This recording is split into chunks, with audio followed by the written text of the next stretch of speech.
¿Qué tal? ¿Cómo están? Muy buenos días, 10 en punto. Comenzamos ya una nueva edición de Estado Nacional. Ya empezó la conversación aquí, hay harto ruido. Claro. Francisco Vidal, ¿cómo está? Muy buenos días. Pero lúcido completo. Ah, muy bien, fantástico. Aldo Cornejo, ¿cómo está? Muy buenos días. Saludamos también a Nicolás Grau esta mañana. ¿Qué tal? Temprano. Así debería ser siempre, ¿no? No es siempre. Ah, ya. No, si eso lo sabemos.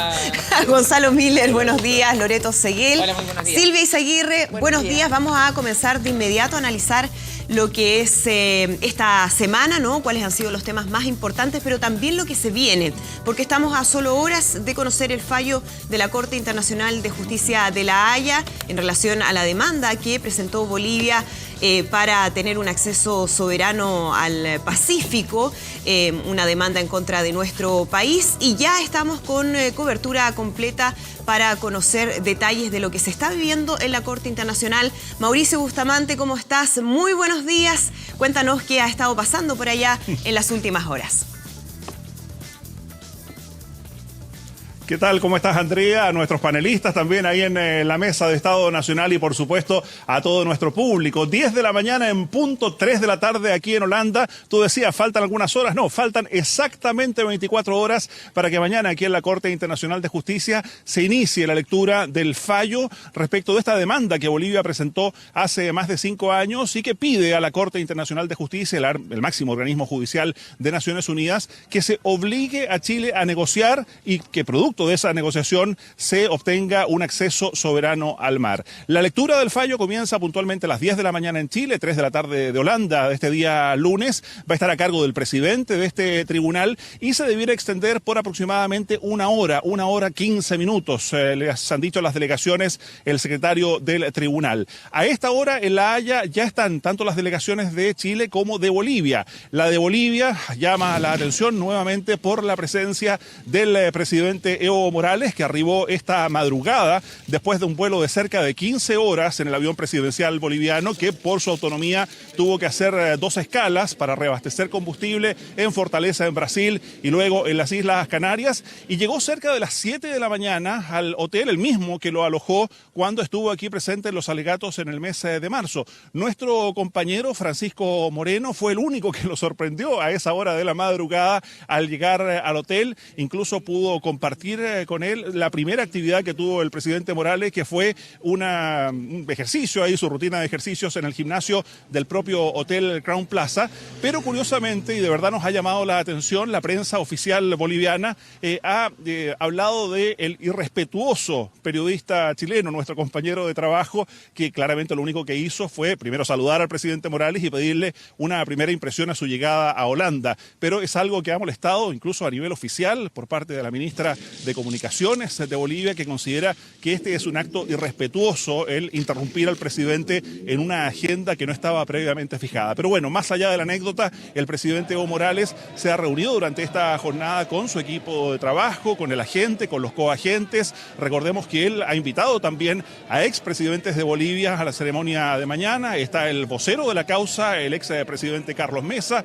Está el propio Eduardo Rodríguez Belcé, el agente que también fue expresidente boliviano, Jorge Tuto Quiroga, entre otros integrantes de esta delegación que también componen el presidente del Senado y la presidenta de la Cámara de Diputados. El presidente Morales sí habló y de una manera que nos ha llamado también la atención. Quienes recuerdan, por ejemplo, las declaraciones del presidente Nicolás Maduro hace solo un par de días antes de llegar a la Asamblea General de Naciones Unidas. Bueno, la puesta en escena fue muy similar. El presidente Evo Morales esta vez frente a una cámara a bordo del avión presidencial, donde básicamente lo que dice en una declaración, donde evidentemente no había otros periodistas que le hicieran preguntas, es que está seguro que habrá buenas noticias para el pueblo de Bolivia. Él dice en estas declaraciones que estamos con la razón, con la verdad, buscando justicia y la unidad del pueblo, que es tan importante para acudir a apelar a la Corte de esta manera y reparar los daños históricos con Chile. Parte de la declaración que ha colgado el presidente Evo Morales también en sus cuentas en redes sociales. ¿Qué ha pasado con la delegación chilena? Integrada y encabezada por el agente Claudio Grossman, por los coagentes importantes. Alfonso Silva, hasta hace algunos días subsecretario de Relaciones Exteriores y recién nombrado embajador de Chile ante Estados Unidos. Él de hecho arribó durante esta jornada desde Washington. Y también está la coagente María Teresa Infante, que es la embajadora de Chile ante los Países Bajos. Son ellos tres quienes encabezan la delegación chilena. A algunos también nos ha llamado la atención el que no asista el canciller Roberto Ampuero. Él ha dado evidentemente sus razones. Es cierto que Chile es la sexta vez que se presenta aquí ante la Corte Internacional de Justicia. Alegatos y fallo en la demanda por límites marítimos que presentó Perú. Luego la excepción preliminar, alegatos y fallo con Bolivia. Los alegatos de marzo pasado y el fallo de mañana lunes. En los fallos no han estado los cancilleres, pero la diferencia la marca en esta ocasión que el canciller Roberto Ampuero había anunciado que iba a asistir a la Corte Internacional de Justicia este lunes, y es el viernes, mientras acompañaba al presidente Sebastián Piñera en su gira a Estados Unidos, cuando anuncia que finalmente él no va a concurrir, decía el canciller Ampuero, para estar con el pueblo de Chile y acompañando al presidente en lo que fue ayer su gira al norte, de regreso de Estados Unidos, sus escalas tanto en Arica como en Antofagasta. Están los equipos completos entonces y todos expectantes respecto, Andrea, de lo que ocurra aquí en la Corte Internacional de Justicia en 23 horas y 54 minutos. Exactamente, Mauricio Bustamante, y estaremos por supuesto durante toda la jornada de mañana lunes desde primera hora entregando toda la información con nuestros equipos desplegados ahí, tú en La Haya, Gonzalo Ramírez desde La Paz y acá en estudio con analistas también y expertos para ir conociendo minuto a minuto lo que ocurra en relación a este fallo. Muchísimas gracias, Mauricio, y estamos en contacto. Buenos días. De todas maneras, saludos Andrea, saludos al panel. Bien, un tema que va a ser sin duda noticia y vamos a estar analizándolo también durante la próxima semana, pero vamos a conversar a esta hora de uno de los temas que ha marcado la agenda y que tiene que ver con todo lo que ha ocurrido en relación a la crisis al interior de la Iglesia Católica por los casos de abusos sexuales y esta decisión que conocíamos desde el Vaticano de expulsión de Fernando Karadima del sacerdocio. Estamos ya para conversar de este tema con James Hamilton, uno de los denunciantes sobrevivientes de Fernando Karadima. James, muchísimas gracias por acompañarnos aquí en el panel de Estado Nacional. Muy buenos días. Gracias a ti, Andrea. Mucho gusto estar con todos. Muy tarde llega esta decisión, James, a tu juicio. ¿Es justicia de todas maneras, es reparador de todas maneras, pese al tiempo que ha pasado, considera? Bueno, siempre es justicia y siempre es reparador. El tema de si es tarde o no es tarde, la verdad que tiene más que ver con momentos que está viviendo la Iglesia, tiene que ver también con momentos que está viviendo en Chile el juicio civil contra el arzobispado, tiene que ver con contingencias. Las decisiones también muchas veces se toman en relación a la presión o a las contingencias que van ocurriendo. Pero a nosotros, no, aparte de la satisfacción y la tranquilidad, no es lo que nos preocupa de fondo. Yo creo que lo he dicho muchas veces, no me importa lo que pase con Karadima, si está o no está con las monjitas o si está en el Caribe hoy. Lo que importa es que no esté cerca de niños jóvenes, que no pueda influir. Si él quiere celebrar misa privada, yo no estoy en contra de eso. El tema es que él, yo acá lápiz, todos estamos con nota ahí a punto, y si uno quisiera hacer estadística y tratar de ir a cosas como objetivas, no subjetivas, uno se da cuenta que Karadima es sencillamente, valga la redundancia, como la punta del iceberg, pero es donde pusimos el foco. Pero hoy en día el foco se extiende a todas las diócesis de Chile, con perversos y depredadores peores que Karadima. Uno ve, hoy en día salen comentarios sobre Rimsky Rojas de Punta Arenas. Ese tipo era un delincuente, pero de lo peor, un mafioso terrible. Y si uno va armando todo este rompecabezas, se da cuenta que lo de Karadima es una situación que se replica a lo largo de Chile.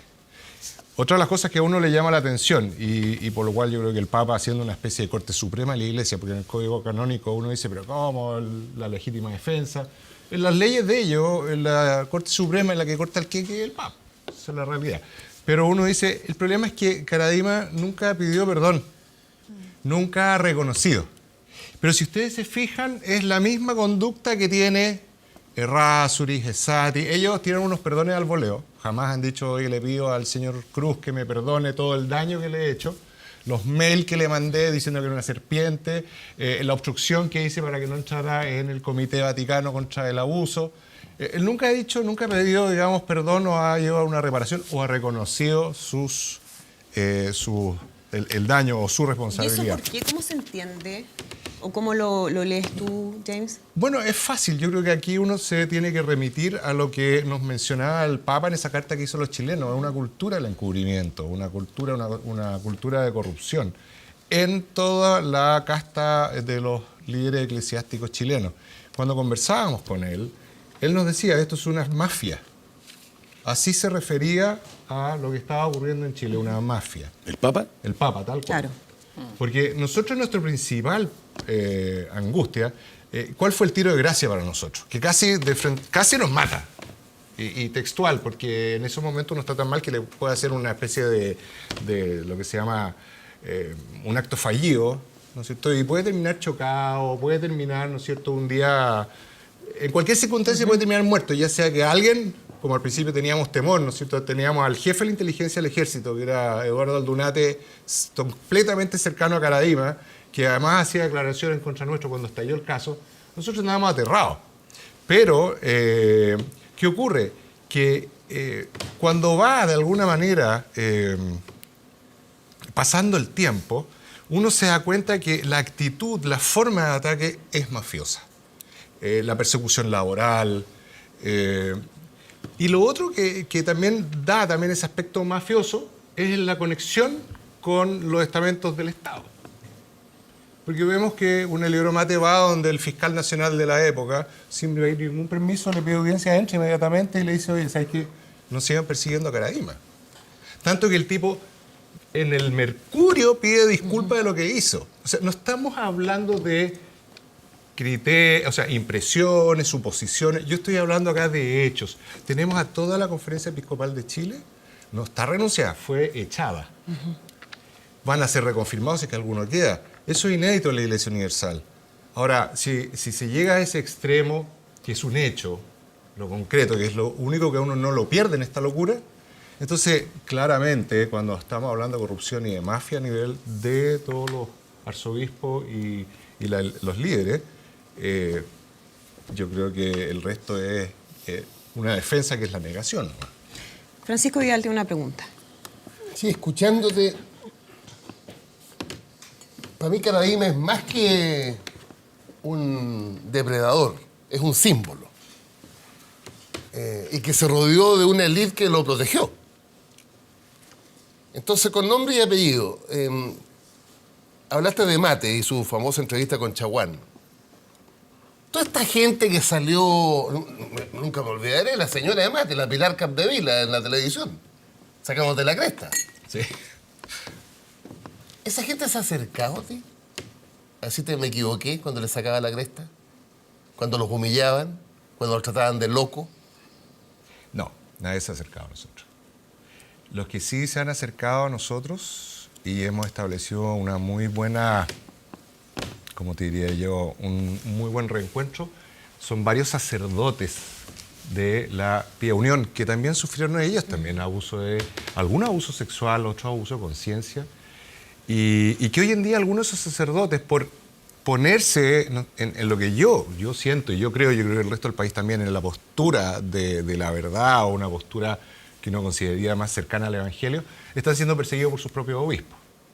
Hay un Eugenio de la Fuente, por ejemplo, extraordinario, Sergio Cobo y otro sacerdote. Sí. Ah, bien, fantástico. Son personas que están tratando de seguir su vocación con entereza, con verdad, con valor. Pero también ellos reciben por detrás mails, reciben también amenaza. ¿Todavía? Todavía. O sea, Hasta ayer. ¿de quién? De obispos. No te voy a decir nombres porque ya es muy delicado. No, pero de obispo. Sí, vigente. en ejercicio vigente. En ejercicio. Claro. ¿Puedo complementar mi pregunta? Sí, pues.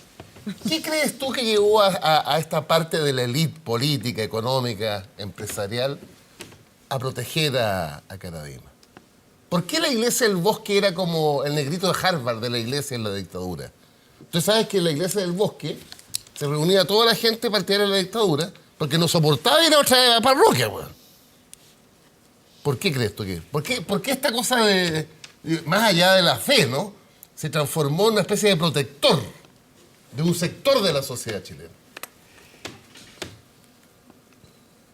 Caradima no solo era un ultraconservador, sino que también, para él, el fin justificaba los medios.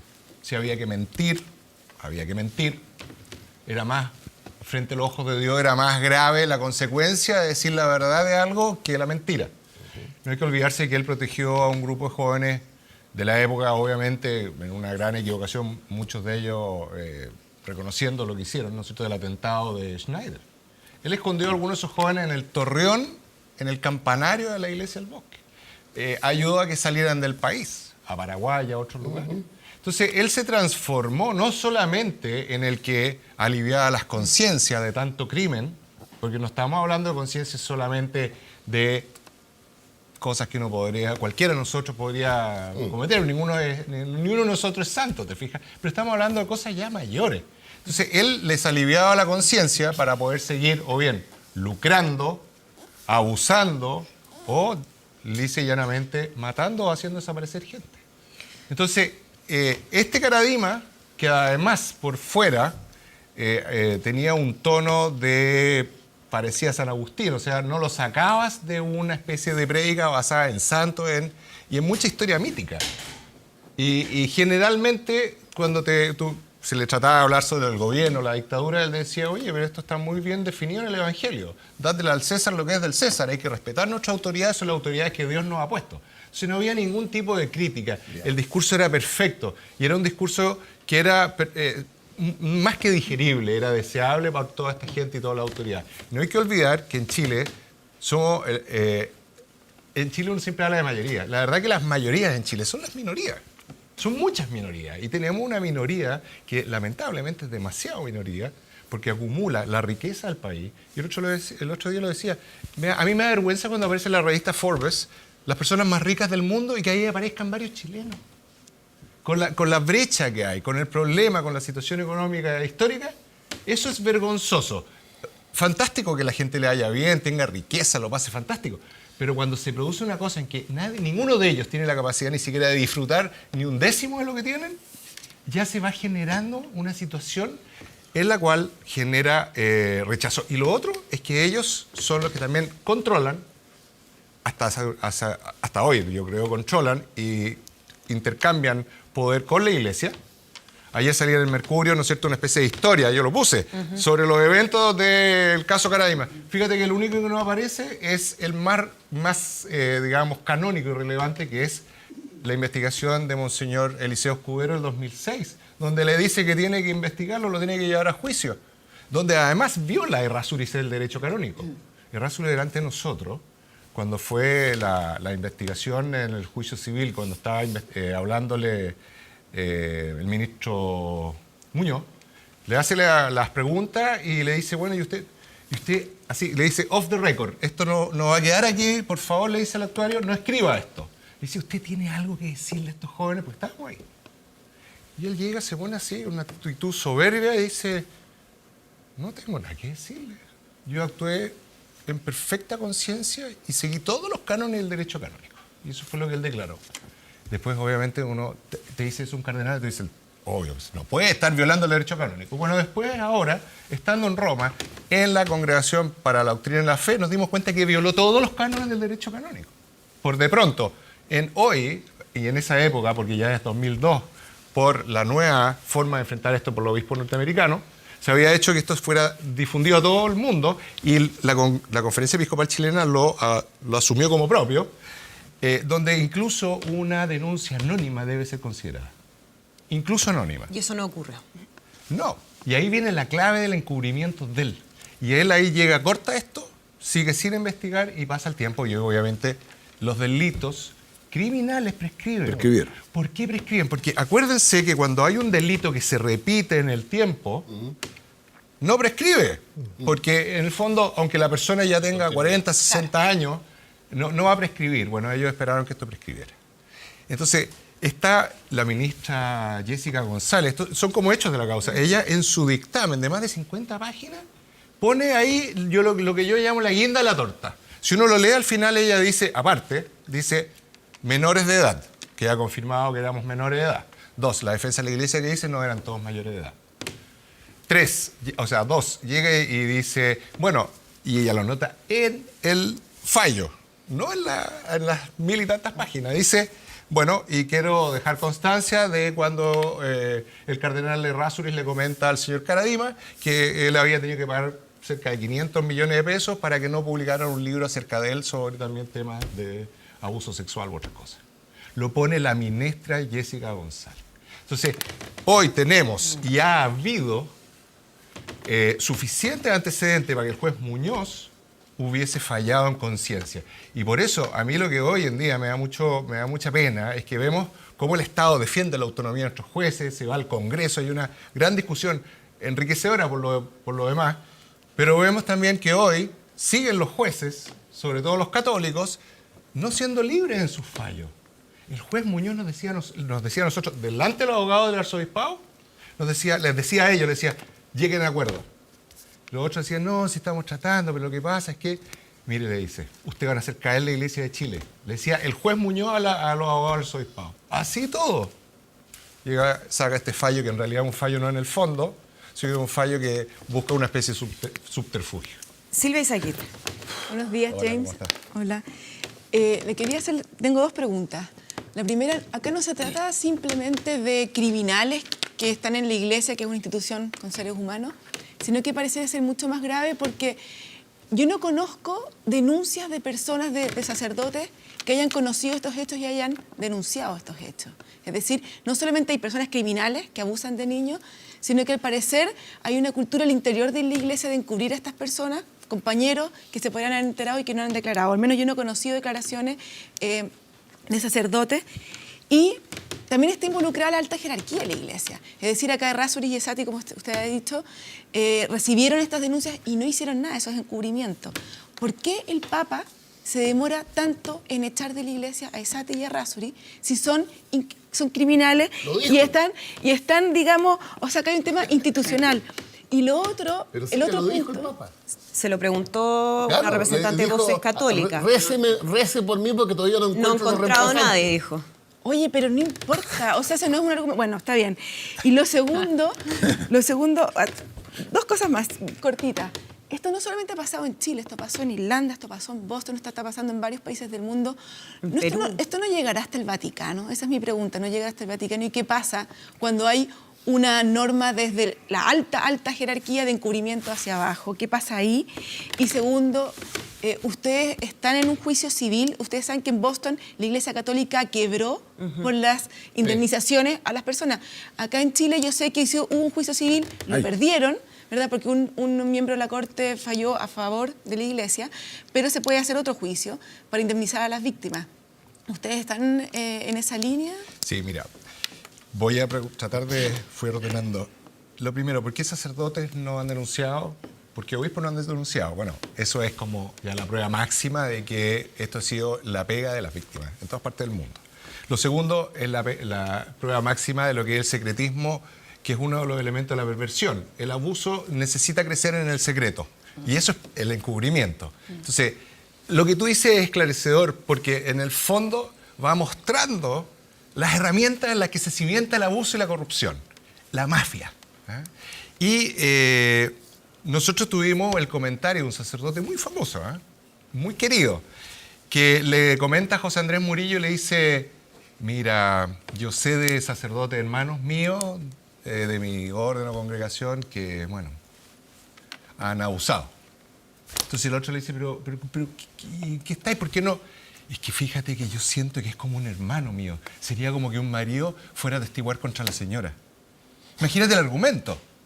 Pero ojo, porque ellos se sienten hermanos en Jesucristo. Ellos son un otro Cristo. Y lo cual les hace además sentirse semidioses. Estos son semidioses de la Odisea, semidioses, ¿no es cierto?, de la Ilíada. Son semidioses.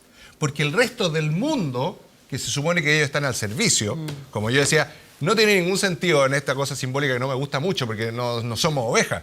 Pero es como que acá lo que le da el sentido a estos señores pastores son la grey, son las ovejas, no ellos están al servicio. Ahora tú me dices Esati y Errázuriz, mira, uno no tienen a quién echar mano para tener al arzobispo Santiago, sin duda. Pero ¿por qué no han echado a Errázuriz y a Esati? Fíjate que tampoco han echado a Pell. Pell es un tipo, un demonio. George Pell. Tampoco lo han echado, el australiano. Ajá. Fíjate que lo que a mí me da pena es que el Papa tenga que ir tirando fusibles. Maciel, sacerdote, Caradima, sacerdote, Precht, sacerdote, pero obispos y cardenales no los toca, aunque los tipos... Mira, yo creo que ni siquiera un video, un viral por todos lados, mostrando a un cardenal abusando a un niño sería suficiente. ¿Y eso por qué? por qué? ¿Cómo se entiende eso? Y si entonces, por lo mismo, no es tan profunda la convicción del Papa Francisco respecto a esta limpieza al interior de la Iglesia Católica. Porque dentro del Vaticano, que es una de las cosas que además uno sintió, hay una pugna de poderes del terror. Mira, nosotros nos tocó estar allá y de repente nos fuimos a pasear a los jardines vaticanos, son muy bonitos, y de repente miramos y vemos un carrito, como una especie de Papa muy chiquitito, uno de estos carritos como de golf, ¿ah? Con 2 personas, la gente muy atenta, muy encantadora. Y de repente miramos al lado y era Benedicto XVI. Y él ahí, perfecto. Entonces nosotros preguntamos, ¿y él? No, él está estupendo. ¿Cómo está estupendo? Sí, está escribiendo libros. Acaba de contestarle en un semanario alemán, le sacó la cresta, no sé quién. O sea, bien montado, está perfecto sus cabales. Y uno dice, pero ¿por qué pasó? Bueno, ¿qué pasó? Que él en algún momento se sintió medio enfermo y el médico, no sé si de Sodano o de Bertone, empezó a verlo, empezó a medicarlo y él empezó a caer. Hay un montón de medicamentos, hasta las benzodiazepinas te pueden hacer bajar tus capacidades intelectuales. Y de repente él se da cuenta que no está en sus capacidades. ¿Qué ocurre? Dimite. Y después, por motivos de coincidencia, este doctor que lo trataba y le daba los medicamentos, no pudo ir a verlo por X motivo, y fue el Papa Francisco, se consigue un doctor que él conocía para que lo fuera a atender. Y el doctor llega y le dice, ¿pero cómo le están dando estos medicamentos? Le voló la mitad de los medicamentos y de repente Benedicto XVI está perfecto escribiendo libros y respondiéndole a otros colegas alemanes. Por un lado, y por otro lado uno ve también cómo hay una pugna al interior de la Iglesia tremenda entre lo que son la gente como, entre comillas, carrera, lo que es Secretaría de Estado, etc. Tener a un Sodano que es el jefe del cuerpo cardenalicio. O sea, el Papa está enfrentado a un nivel de corrupción interna que, aunque él quisiera hacer todo lo que quisiera de un paraguaso, o sea, no puede. No puede. Y yo realmente le creo. Cuando él nos decía, esto es una cosa, y te contesto lo que tú me decías del resto de los países, esto es algo sistémico, sí, es endémico, porque eso es un problema dentro de la Iglesia. Y el otro tema que no se ha tocado, que creo yo que, y vamos a tratar de empezar a trabajar con eso, con sacerdotes y con la Universidad Católica, es el origen. Porque si uno no tiene el diagnóstico de lo que está pasando, ¿cómo lo tratamos? ¿Y cuál es el origen? O sea, ¿cómo entender eso? No.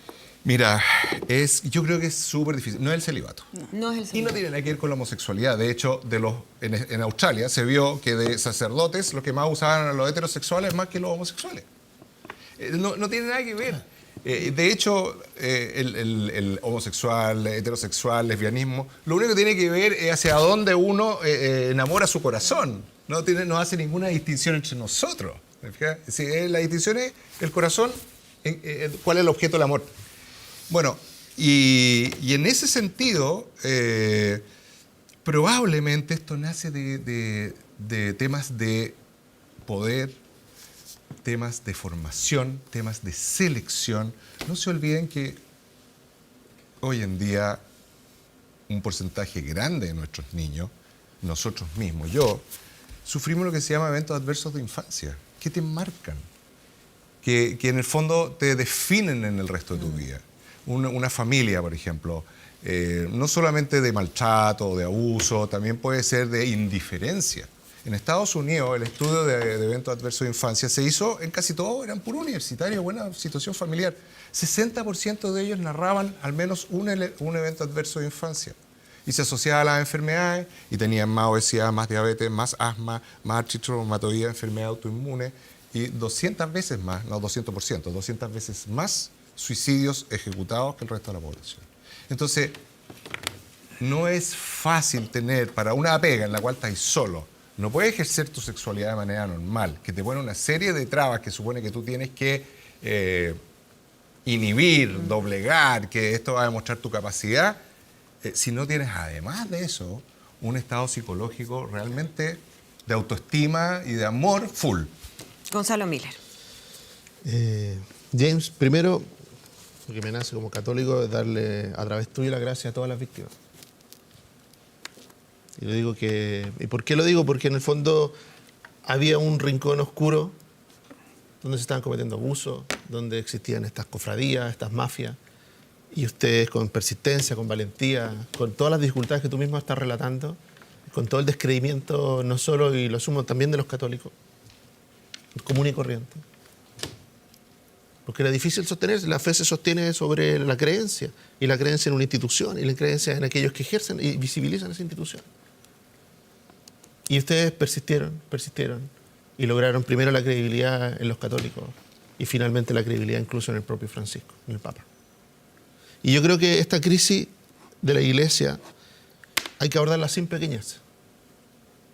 A mí me da exactamente lo mismo si es el señor Caradima, si es el señor Prej, si es el señor Pérez, ¿no es cierto?, que esté en una parroquia. Todos lo estaban haciendo lo mismo. Todos tenían sus vínculos y sus redes de protección. Todos tenían un patrón de conducta delictual igual. Estuviera en una pequeña comunidad, ¿no es cierto?, rural, o estuviera instalado en una iglesia importante en Santiago, o estuviera instalado en la Vicaría de la Solidaridad, daba lo mismo donde estuviera instalado, estaban realizando lo mismo y operaban bajo la misma lógica de adquirir protección, realizando otro tipo de actividades, ¿no es cierto?, y poder encubrir sus delitos. Entonces, hubo una crítica muy dura al Papa Francisco cuando vino a Chile. Muy dura. En parte tú fuiste una voz de esa crítica. Y yo la entiendo bajo la lógica de la necesidad de la víctima, de que había una puerta que abrir y que entrara la luz y se viera lo que había ahí. Sin importar qué tan hediondo, qué tanta pudredumbre hubiera ahí, era necesario mirar. Pero el propio Papa, y por eso quiero quedarme en el Papa Francisco, es capaz de escucharlo, reaccionar y tomar decisiones como la que hemos visto. La expulsión de Prej, la expulsión de Caradima, y que estos señores ya nunca más tengan algo que ver de ninguna manera con la Iglesia. Y yo creo que ese proceso es sanador. Ese proceso yo creo que es un pequeño primer paso en la reconstrucción de confianza. Porque aquí, y tú lo mencionabas, y yo quiero orientar hacia allá mi pregunta, el origen. Me parece muy bien y comparto, no creo que esté en el celibato el problema. Pero sí en una construcción. Es decir, ¿cómo hacer que esta institución, que es una institución de fe, si esto no es un ministerio, esto no es una organización civil, esta es la Iglesia, y por lo tanto la Iglesia se construye en función de la fe. Y yo creo que quizá el origen de esto va a terminar siendo el rol del sacerdote. Esta no es una discusión nueva. Esta discusión provocó un cisma ya en la Iglesia. Ya lo provocó hace 600 años. Pero hoy día volvimos a tomar lo mismo, el rol del sacerdote. Y la confusión de muchos de creer que la Iglesia es el sacerdote. Y a mí siempre me ha causado esa distancia respecto de aquellos que siguen un sacerdote en específico. Pudiendo ser un gran sacerdote. De aquellos que le tienen una devoción a Felipe Berrío, otros que le tienen una devoción y que van a las misas que realiza ese sacerdote. Y no, como que hubiera, por decirlo así, una confusión entre en quién pongo mi fe. Y yo creo que cuando tú apuntas al origen del problema, yo creo que tiene que ver, de alguna manera, y esa era mi pregunta, en esa confusión. En esa confusión de sentir de que el sacerdote tiene un rol, o tenía un rol, que no es el que le corresponde por la Iglesia. Y que es el que amparó esa confusión de roles, el que amparó gran parte de estos abusos. Te voy a hacer un comentario bien cortito. Me tocó hace un tiempo atrás presentar, tuve el gusto de poder ir a la Facultad de Teología de la Católica a hacer una charla. Y hay dos cosas que siempre a mí se me quedan. Primero es la historia, mirar atrás, o sea, no olvidarnos lo que ha sido la historia de la Iglesia y no olvidarnos que en la cruz, cuando todos habían arrancado como rata, lo único que estaban eran mujeres. Estaba María y María Magdalena en la cruz. O sea, acá lo que parte de lo que tú dices yo concuerdo plenamente, pero lo otro es el rol de la mujer. O sea, yo creo que la Iglesia tiene que hacer una revolución, una renovación total. Si el día de mañana significa el sacerdocio femenino, será el sacerdocio femenino. No hay nada escrito dogmático que Cristo haya dicho que no se podía. O sea, todos son temas que van a tener que ser en algún momento evaluados. Ahora, el rol de la mujer es clave. Clave. O sea, la única que sabemos que se fue directa al cielo, asunta al cielo según, ¿no es cierto?, la fe católica, es la Virgen María. Entonces uno ve el Papa Juan Pablo II, todo, la Virgen María como su lema, etc. ¿Y dónde está el resto de las mujeres? Aquí claramente ha habido una actitud misógina de la Iglesia. Ahora, y dentro de la historia también, les voy a... Yo buscando los orígenes de esto, hice toda una revisión de papers de investigación en revistas Psychiatry, Abuse, todas las cosas. Y unos temas importantes. Y alguien hace un resumen de la historia de la Iglesia. Desde el año 1 tenemos el problema del abuso infantil. Es más, San Pedro de Damián, doctor de la Iglesia en el año 1050, escribe un libro que se llama Gomorra, que se lo manda al Papa León IX, donde le dice que León IX, que estaba tratando de limpiar la Iglesia, la simonía era, hazme obispo y yo te pago tanto, Y de lo otro es que también pagaban para tener concubinas. O indulgencia. Claro. Entonces tenían concubinas, señoras, hijos, estaban todos temas hereditarios, después el hijo de un obispo fue papa, así todo un tema de lo más, bueno, bien terrible en realidad. Lo más terrenal. Y León IX estaba dándole, pero guerra a esto, y lo estaba haciendo muy bien. Pero llega Pedro Damián, que había sido abusado por uno de sus hermanos, y que el hermano mayor lo saca de esto, le da educación y todo. Por eso se llama Damián, porque el hermano mayor se llama Damián. Y él decide ponerse como apellido el nombre del hermano mayor que lo libra. Le dice, en este libro le dice, nuestro problema fundamental y donde podemos nosotros perecer como institución, como fe, es el abuso de menores. Y él explica y da incluso indicaciones. Dice, un sacerdote, un monje que abusa de menores debe ser eliminado de la comunidad. 6 meses de castigo, luego de vivir permanentemente encerrado en un monasterio y acompañado de 2 monjes viejos. Debe ayunar 3 veces a la semana y nunca más en contacto con niños. En esa altura, Pedro Damián tenía clarísimo que no eran recuperables y que permanentemente, por el resto de su vida, iban a ser una mala influencia para niños y jóvenes. Pero también tenía una actitud de misericordia en que les daba un espacio en el concepto de la Iglesia donde podían de alguna manera luchar contra su enfermedad y poder tener un espacio también de rehabilitación. Entonces, desde esa época tenemos este problema. Y esos 300 años que siguieron fueron años de una gran avance en la Iglesia para nuevamente caer. En la época de la Inquisición, el abuso lo manejaba en España y en Italia la Inquisición. Y los sacerdotes eran decapitados. Sacerdote que abusaba era decapitado en España y en Italia. Y luego, en la época del siglo XVII y XVIII, empieza a haber todo el tema de la reforma procesal dentro de la Iglesia con el derecho canónico, y en ese momento empiezan a ver todo este tema en que aparece el gran daño para la Grey, que es otro de los elementos claves, que es el secretismo. Dicen, no, esto lo vamos a jugar nosotros adentro, para calladito, y lo vamos a hacer según nuestras reglas y nuestros códigos. Y ahí el resto de los católicos se acabó. Se acabó porque nunca tuvieron acceso, no pudieron. Piensa tú que nosotros tratamos de acceder a eso a través de Monseñor Escudero con una denuncia formal dentro del Código Canónico, y el mismo Razo, el cardenal de la Iglesia, dice, no, yo estoy perfecto, toda la ley, pero él fue a hablar, se comió toda la investigación, la tiró al tacho, fue a hablar con Arteaga. ¿Quién es Arteaga hoy? El pobre Arteaga que está enfermo y todo, a él escuchó, fíjate. Entonces Arteaga le dijo, no, pues sí, este hombre es un santo, ¿cómo le va a creer a las víctimas? Entonces Errázuriz dijo, está todo listo, chao. Y también porque, ¿cuánto sabe Caradima de Errázuriz? O sea, hay que también no ser ingenuo. Nicolás Grau tiene preguntas. Sí, algunos comentarios y preguntas. Bueno, yo a pesar de ser ateo gracias a Dios, como había un grupo punk que se llamaba así, sí considero que este es un problema que excede con creces a la Iglesia Católica y que tiene que ver con las niñas y los niños de Chile, en el fondo, en primera instancia, y adolescentes, en fin. Y de hecho, una de tus entrevistas puedo decirlo, ¿no? Un programa sí, de Tolerancia Cero, creo que es de las entrevistas que a mí más me ha impactado en la vida. Y te agradezco por esa entrevista, muy valiente por lo demás. Y quiero comentar 2 cosas. La primera es los números, que creo que son importantes. Yo hago clases de estadística y creo que a veces son una muy buena aproximación para entender la magnitud del problema. Yo revisando noticias de lugares, uno ve en Pensilvania 300 sacerdotes involucrados. No son ahora, ¿no es cierto? Son como en los últimos 50 años, Claro. algo así. En Alemania 1.600, en una investigación hecha entiendo, por lo que sale en distintos medios de comunicación, por ellos mismos.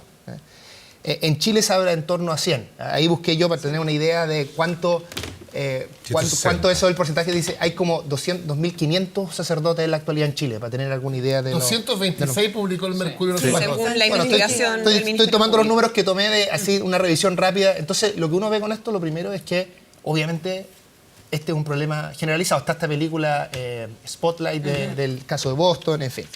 Entonces, yo diría que ese debería ser el punto de partida. Uno se podría hacer una pregunta acá, ¿cuál es el número para intervenir esto de otra manera? ¿No es cierto? Entonces, si uno viera estos números en cualquier otra organización, no lo estoy viendo ahora como creyente, no lo puedo ver desde esa perspectiva, sino simplemente como un ciudadano que ve esto, uno diría, bueno, ¿cuál es el momento en que uno interviene de otra manera la Iglesia Católica y de otra manera en términos judiciales, en fin, y la relación del Estado tratando de proteger a sus ciudadanos es distinta al respecto? Ahora, el comentario que quiero hacer y mi pregunta está muy relacionado con lo que decía Gonzalo, porque yo creo, y que también tú lo decías, porque yo creo que el problema de fondo acá. Y es lo que a mí me parece más importante y a su vez interesante de estudiar. Yo tengo la impresión, esto insisto desde una perspectiva de una persona que no tiene fe, yo tengo la impresión de que el problema es que en la Iglesia Católica hay una serie de mecanismos que exacerban la asimetría de poder entre las personas, ¿no? Algunas tienen que ver con la fe y otras tienen que ver con procedimientos que existen. Uno de ellos que a mí me impresiona mucho es la confesión. Yo nunca me he confesado, por lo menos frente a un sacerdote, sí, pero el hecho de que una persona desde temprana edad, desde niño en el fondo, escuche todos tus miedos, todos tus sustos, y pueda tomar eso en el fondo, para después aprovecharlo para bien o para mal. Me imagino que la mayoría de las cosas para bien, y un grupo importante, de acuerdo a estos números, para mal. A mí se me asemeja mucho a toda esta discusión que hubo a partir de Facebook y la elección en Estados Unidos. Porque ¿qué es lo que hace Facebook? Facebook, a partir de nuestras interacciones, ve un montón de características de nosotros y con 3, 5 datos, 10 datos puede predecir por quién votas y por qué razón. Eso tú se lo das a una compañía y la compañía te paga y puedes ganar una elección de esa manera. Yo creo que la Iglesia, desde mi perspectiva, lleva siglos haciendo esto. Siglos en que junta la información de alguna manera a través de la confesión. No lo hace de manera tan eficiente como Facebook porque no lo centraliza, pero cada uno de los sacerdotes va acumulando esa información. Entonces mi pregunta es, me parece muy bien que tengan fe, me parece muy bien que crean, pero ¿por qué exponer a las niñas y a los niños a algo de ese tipo? ¿Por qué no tener una forma de fe que no genere estas asimetrías de información tan fuertes, ¿no es cierto? Que hagan más fácil esta tarea? Entonces, mi pregunta es, ¿hay otras formas de micropoder de este tipo, ¿no es cierto?, que puedan ir generando esta asimetría tan fuerte? ¿Crees tú que es posible hacer un ejercicio de la fe que va en línea con tu pregunta a partir de lo que fue, ¿no es cierto?, la reforma luterana, en fin? ¿Es posible pensar otra fe que no tenga estas asimetrías tan fuertes y que genere estos riesgos? Tal vez no exponer a los niños y las niñas tan chicos a estas dinámicas y dejarlos que en su adultez, por ejemplo, puedan participar en dinámicas de este tipo si ellos así lo deciden. Porque si no, desde afuera, yo creo que estas cosas se van a seguir repitiendo. Tal vez va a haber menos encubrimiento. Vamos a ganar mucho en este periodo, entre otras cosas, por las cosas que han hecho, entre otras razones por lo que han hecho ustedes, pero van a seguir existiendo estos mecanismos de poder. Entonces, mi pregunta ¿es posible? ¿Cuáles son los otros mecanismos? Si se puede tener un ejercicio de la fe que prescinda de esos mecanismos, y también qué queda de la Iglesia Católica después de eso, porque esto es una institución política también y que ha sobrevivido tanto tiempo, entre otras cosas, porque tiene una jerarquía, porque tiene una serie de dinámicas que le permiten sobrevivir. Mira, bueno, yo creo que daría para escribir varios libros, pero voy a tratar de ser, como dicen los norteamericanos, keep it simple and stupid, o sea, lo más simple y estúpido posible, o sea, en el fondo, tratar de simplificar. Lo de los micropoderes se basa en el secretismo. O sea, en el momento que hay alguien que viene y te cuenta su miseria, en ese momento te está empoderando. Tú estás dueño de información. En el Vaticano nos decían que su principal valor, hoy la Iglesia y el Vaticano, es la información. Por eso que ha ido Putin no sé cuántas veces, por eso que a Trump. Si tú quieres saber qué pasa en Siria, tú no le vas a preguntar a nadie, ni a tu agente, ni al Mossad. Vas a preguntarle al nuncio, porque el nuncio es el que sí sabe lo que pasa en Siria. Entonces, si tú quieres información válida de países en conflicto, de países que están en tema de transacciones, en que van a hacer, convenios comerciales, lo que sea, es muy importante, y por eso que además los embajadores del Vaticano en todas partes son los edecanes del cuerpo diplomático. El poder de la Iglesia está basado en la información. Micro y macro, y mediana. Así que acá hay una contraposición entre lo que debiera ser la Iglesia, y te contesto también parte de lo que tú me dices. Para poder llevar la fe a la gente, la Iglesia se tiene que transformar en una institución abierta. Como muy bien decías tú, una institución que esté democratizada. La Iglesia ya no se tolera un sistema de secretismo jerárquico totalmente vertical.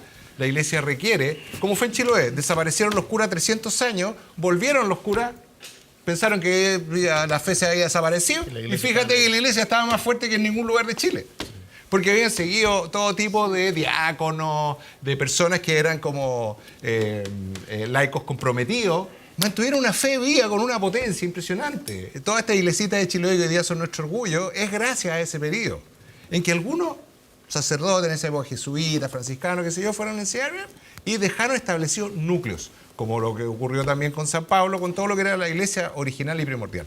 Yo creo que hay que volver a mirar a una iglesia original y primordial para los que tienen fe y creen, tienen esta creencia, y tiene que... Y creo que el Vaticano y la Iglesia va a tener que ceder su principal poder, que es lo que hoy en día es su principal demonio, que es el oscurantismo, el secretismo y la información. La Iglesia ya no puede estar al servicio de los poderosos y del tráfico de información.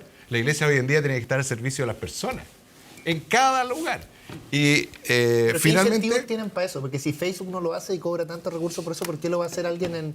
Los incentivos son los incentivos propios del ser humano, que es el poder. El poder. Mira, como decía Churchill. Mi pregunta es, ¿qué incentivos tienen para delegar ese poder? Para decir, renunciamos a esa información. No. ¿Por qué lo harían? Bueno, porque no, en algún momento quizás no les va a quedar otra. Pues si no se Porque acaba. sencillamente van a ser presionados por el resto de la gente. Sí. Ahora, de lo que tú me decías en ese sentido, es importante saber que en Chile, más del 30% de todos nosotros, o sea, de acá, 2 de nosotros o 3, porque yo ya me cuento como uno, pero no me atrevo, o sea, me atrevo a arriesgar que un 30% han sido abusados de manera sexual, hombres y mujeres, mayormente mujeres. Esa es la estadística que sacó la Fundación para la Confianza, era un muestreo muy bien hecho de varios cientos de personas, anónimos, en el cual Chile es un país que está, lamentablemente, hay muchas personas abusadas sexualmente, que seguimos siendo abusadas democráticamente, económicamente, un montón de maneras. Somos una especie en ese sentido bastante borrego. Y por otro lado, tenemos que saber que para que haya gente abusada tienen que haber muchos abusadores. Hay un promedio más o menos, se calcula entre 2 y 3 víctimas por abusador. Entonces agreguemos un 10% que son abusadores, o 20. Tenemos la mitad del país que está en el circuito del abuso. Por lo tanto, cierto, lo de los sacerdotes, se calcula un 4% de sacerdotes según la cifra de la Iglesia, pedófilos y abusadores. En Chile es más del 10%. Eso es lo que los tiene tan consternados. O sea, debería tener consternado cualquiera, aunque fuera uno en Malasia. Bueno, y el tema es que hoy debemos generar un espacio de salud legal, humana, etcétera, en la cual el Estado de Chile, los jueces de Chile. Yo le pregunto al señor juez Muñoz o a los jueces que están ahora en la Corte de Apelaciones, ¿qué necesitan ver? ¿Necesitan ver a un sacerdote desnudo en una cama, ¿no es cierto?, violando a un menor para entender de qué se trata esto? ¿Eso necesitan ver los jueces de Chile? ¿Necesitan ese morbo? ¿O no son capaces de juzgar este tipo de delito? Porque antes el hombre le podía pegar a su señora hace 40, 50 años atrás y ellos iban a fallar a favor del hombre. O sea, yo quiero saber si la justicia chilena tiene la autonomía suficiente para sacar adelante esto y para apoyar la imprescriptibilidad. ¿Por qué es tan importante la imprescriptibilidad? Porque si no sanamos la herida de un 40%, 30% de chilenos, ¿cómo vamos a avanzar? Uno dice, no, es que las heridas de la democracia, de la dictadura son más grandes. Señores, este es el 40% de la población que tiene heridas de infancia que los hacen ser de una manera papá, de otra manera vecino, de otra manera votante. Está en nuestra salud mental, humana, espiritual y física, como lo hemos visto. Entonces, necesitamos una imprescriptibilidad, y una imprescriptibilidad que sea retroactiva. Porque si sacamos la imprescriptibilidad como la votó de manera unánime, yo me emocioné, lloré, viendo a todos los senadores de Chile, 39, 43, votando todos unánimemente a favor de imprescriptibilidad. Eso está votado.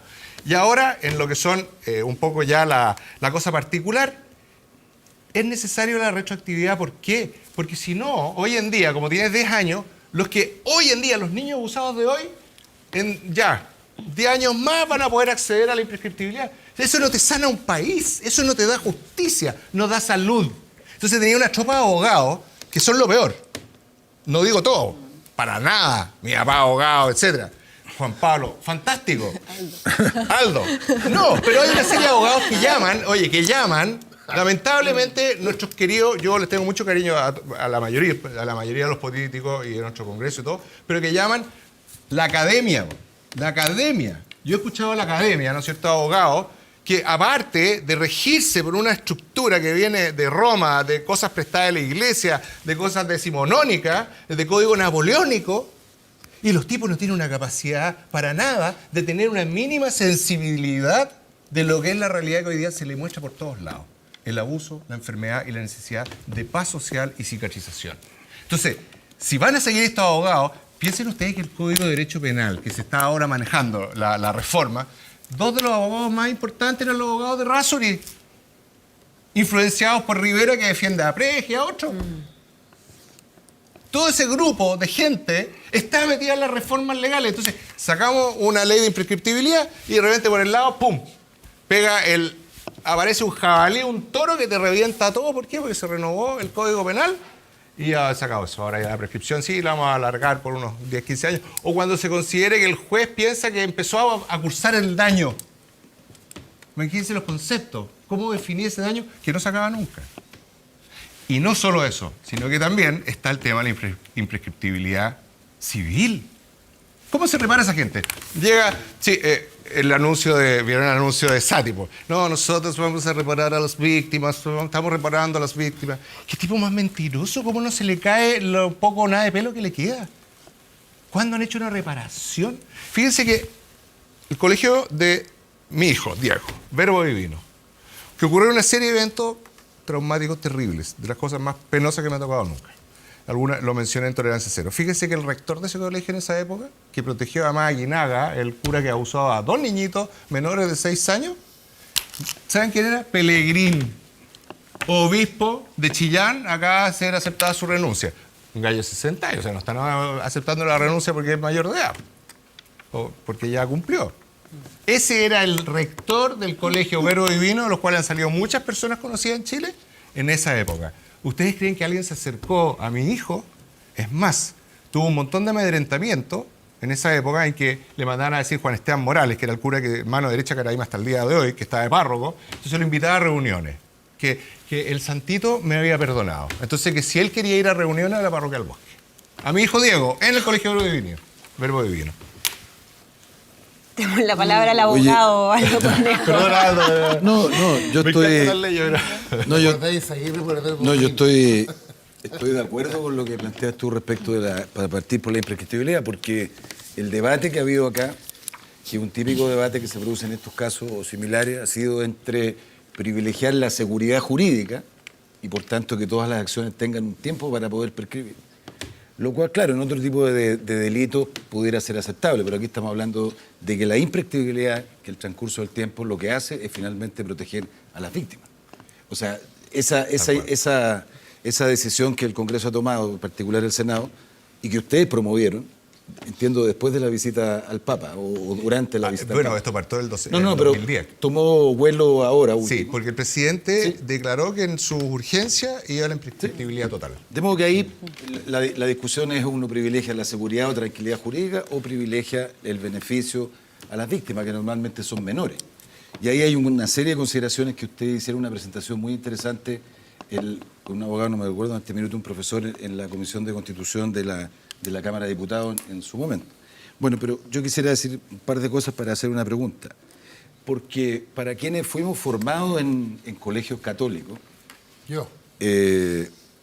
estudiamos, en fin, uno ve que todas estas denuncias que se han hecho en buena hora en el último tiempo, en el fondo lo que hacen es cuestionar lo que ha sido o han sido pilares del accionar de la Iglesia, no solo en Chile, sino en general, pero en particular en nuestro país. Para los menores, haciendo recuerdos, la confesión el viernes 1 de cada mes era una... Tenebrosa. No, A mí. pero era una... O sea, uno se enfrentaba a un sacerdote... Que no lo veías. No, claro, pero Eso está respecto bien. del cual... Eso está bien. Respecto del cual Sí, debe ser uno anónimo. reconocía o lo concientizaban que era cierta divinidad con la cual uno se enfrentaba y por lo tanto tenía posibilidades de hacer o decir cualquier cosa. Segundo, una iglesia muy castigadora. Yo recuerdo esta idea que a uno le meten en la cabeza. Recuerdo a mi madre cuando uno decía un garabato, decía, te va a castigar Dios por el garabato que dijiste. Y uno normalmente menor se confiesa con un sacerdote y lo que confesaba era haber sido garabatero, haberle faltado respeto a la mamá, ningún pecado mortal, sino pecados veniales. Pero en todo caso había una sensación, a uno le enseñaron, esta iglesia que cuando uno cometía una falta, lo probable, lo seguro, era el castigo. Entonces, secretismo, excesiva jerarquización. Yo recuerdo haber visto muchos obispos, no hasta hace mucho tiempo atrás, llegar a una parroquia y extender la mano para que todo el mundo le besara el anillo. Incluido el sacerdote, no solo los fieles. Y también en un país, hasta hace poco tiempo atrás, mayoritariamente católico, donde la Iglesia Católica como institución era la que avalaba determinadas políticas que los gobiernos llevaban a Del cabo. Estado, exactamente. O sea, yo recuerdo, no hasta hace mucho, acuerdos políticos eran bendecidos por la Iglesia. Tú tienes que recordarlo, bueno, todos los deben recordar, esta lata discusión sobre el divorcio. La gran preocupación del gobierno de la época era, ¿qué va a decir la Iglesia Católica? Claro. Entonces, tenía una posición dentro de la sociedad chilena de mucha preeminencia. Y eso probablemente yo siempre he creído que toda esa estructura con esas características hacen de la Iglesia un lugar adecuado para que abusadores puedan ingresar y protegerse, saber que allí están protegidos, no como ocurre en la sociedad civil común y corriente. Pero dicho eso, mi pregunta es la siguiente. Todo lo que hemos conocido, y vamos a seguir conociendo sin lugar a dudas, desde tu experiencia, ¿qué pasos son necesarios, voy a hablar de Chile, ¿no?, en la Iglesia Católica chilena para restablecer, si es posible, sé que será un proceso largo, la confianza en la Iglesia? Quiero decirte dos cosas y te termino. Uno, acaba de publicarse, se retiró, entiendo, este manual, no sé si se llamará Sí, así, el Se retiró instructivo. 48 horas. del Arzobispado de Santiago, donde comete el error, en mi opinión, que es compartido por muchos, de llamar a los delitos conducta inadecuada. Es decir, el temor a reconocer que efectivamente hay comportamientos que no son inadecuados o poco convenientes, sino que son derechamente de actos delictuales. La gente se pregunta, ¿por qué un manual tiene que recordarle a un sacerdote que no tiene que acostarse con menores? ¿O por qué no puede tocarle las o bolitas. tocarle los genitales? Entonces, Le llaman a más formas de afecto. Muestras de afecto. Muestras de claro. afecto. Un beso en bueno, la boca. afortunadamente se retiró, entiendo el cardenal, no sé quién ha dicho que lo van a reformular, en fin. Entonces, con todos estos errores que se cometen, la falta de reconocimiento, obispos que ya entiendo que el cardenal Sati los primeros días de octubre va al Ministerio Público, citado como imputado, en fin. ¿Qué pasos, más allá de las cosas que el Papa naturalmente debe hacer como principal autoridad de la Iglesia, pero qué pasos pueden darse en Chile para ir tratando de recuperar la confianza? Y una última cuestión. Yo he conversado a propósito de un hijo pequeño que tiene que prepararse para la primera comunión y la preocupación de los padres no es la hora, ni el día, ni el lugar para ir a la catequesis. Es la preparación. ¿Sí? No, es con qué sacerdote... ¿Quién va a dirigirlo? ¿Quién va a dirigir eso? Y van a tener que salir con él, lo cual de repente muchas veces puede ser muy injusto respecto de ese sacerdote, que puede ser ejemplar, pero... ¿ah? Entonces se está generando una cuestión, mi pregunta es... Pero eso es sano, Aldo. Eso es sano. No, Porque, está bien, pero rompe un poco lo que estamos conversando. Claro. Sí, rompe un poco esa fe ciega Sí, en una sin persona. duda, no sin duda. o en un Ya lo rol. ven como un ser humano. Y por lo tanto está bien que los padres sujeto tomen de acción pero respecto de tampoco eso. uno puede vivir con la La preocupación, sospecha permanente. la sospecha permanente, la inquietud permanente. Entonces, Sí, mi pero- pregunta es, James, ¿qué crees tú que puede o qué cosas deben hacerse mínimas para ir en un proceso de recuperación de la confianza de la ¿Qué? feligresía? Sí, es que a propósito de lo que decía Aldo, primero preguntarte, a ver también si nos puedes contestar después lo de Aldo, respecto a este instructivo que conocíamos de la Iglesia, donde, claro, se daba cuenta de cosas que no debían hacerse para que no hubiese malinterpretaciones. Y hablaba, por ejemplo, de esas muestras de afecto, de no tocar las nalgas de un niño, de no darle besos o acostarse con un niño. ¿Qué te refleja a ti ese manual que conocíamos que, claro, fue retirado, lo van a reformular? pero fue publicado, o sea, alguien le dio el visto bueno también. Sí. Mira, yo ya lo he dicho, o sea, la verdad no tiene remedio. Y en este caso, lo que acá se publicó es el manual de criminología de la Iglesia Católica. No es de consejo. Aldo tiene toda la razón. El manual es un manual del crimen de la Iglesia Católica. Lo que están haciendo ellos, y si en Chile tuvieran un poquitito de conciencia y de corazón, de alma, los jueces y fiscales en Chile lo que harían inmediatamente con ese manual es: usted acaba de dictar su sentencia. Acaba de decirnos que son encubridores, acaba de decirnos que tiene que poner un manual como no manejen estado de ebriedad, porque están todos curados. Acaba de darnos todos los argumentos que nosotros necesitamos para meterlos a todos presos. Porque lo que ahí ocurrió es una situación absolutamente impensable. Impensable. Un acto fallido gigantesco, propio, creo yo, de... Esta gente vive en otro planeta. De hecho, ni siquiera cuidaron las palabras, la terminología, nada.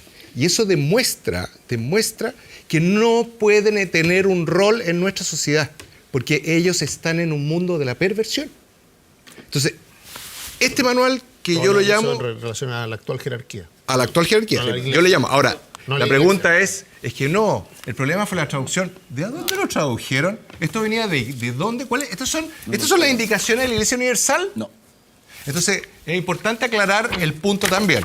Y lo otro, tú me decías, pucha, no voy a seguir este clima de desconfianza. Aldo, mira, si yo tengo una epidemia de influenza, fiebre porcina, y se está muriendo el 20% de la población, no tenemos ébola en Chile, a la cresta, yo me voy a ir a vacunar y me voy a alejar de cualquier persona que esté tosiéndome en la cara.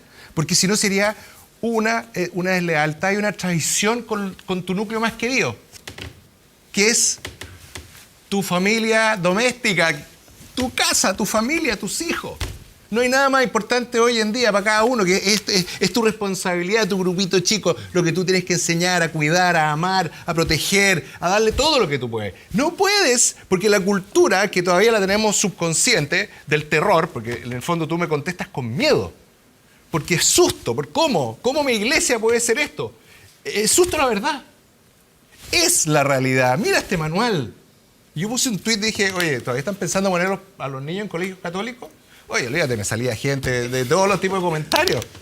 Pero, por supuesto, si es una irresponsabilidad, la Iglesia lo único que ha demostrado en su jerarquía es que hoy en día es una institución, en Chile por lo menos, y en los países, no voy a decir universal, aunque yo creo que de manera universal, pero por lo menos en Chile, en Irlanda, en Australia, en Alemania, aparte en Francia, en Estados Unidos, puedo seguirlo en otros países también. Brasil se va a destapar Costa Rica, se va a destapar Honduras, etcétera. Perú. Bueno, en esos países por lo menos es una organización que hoy día tiene característica de organización criminal.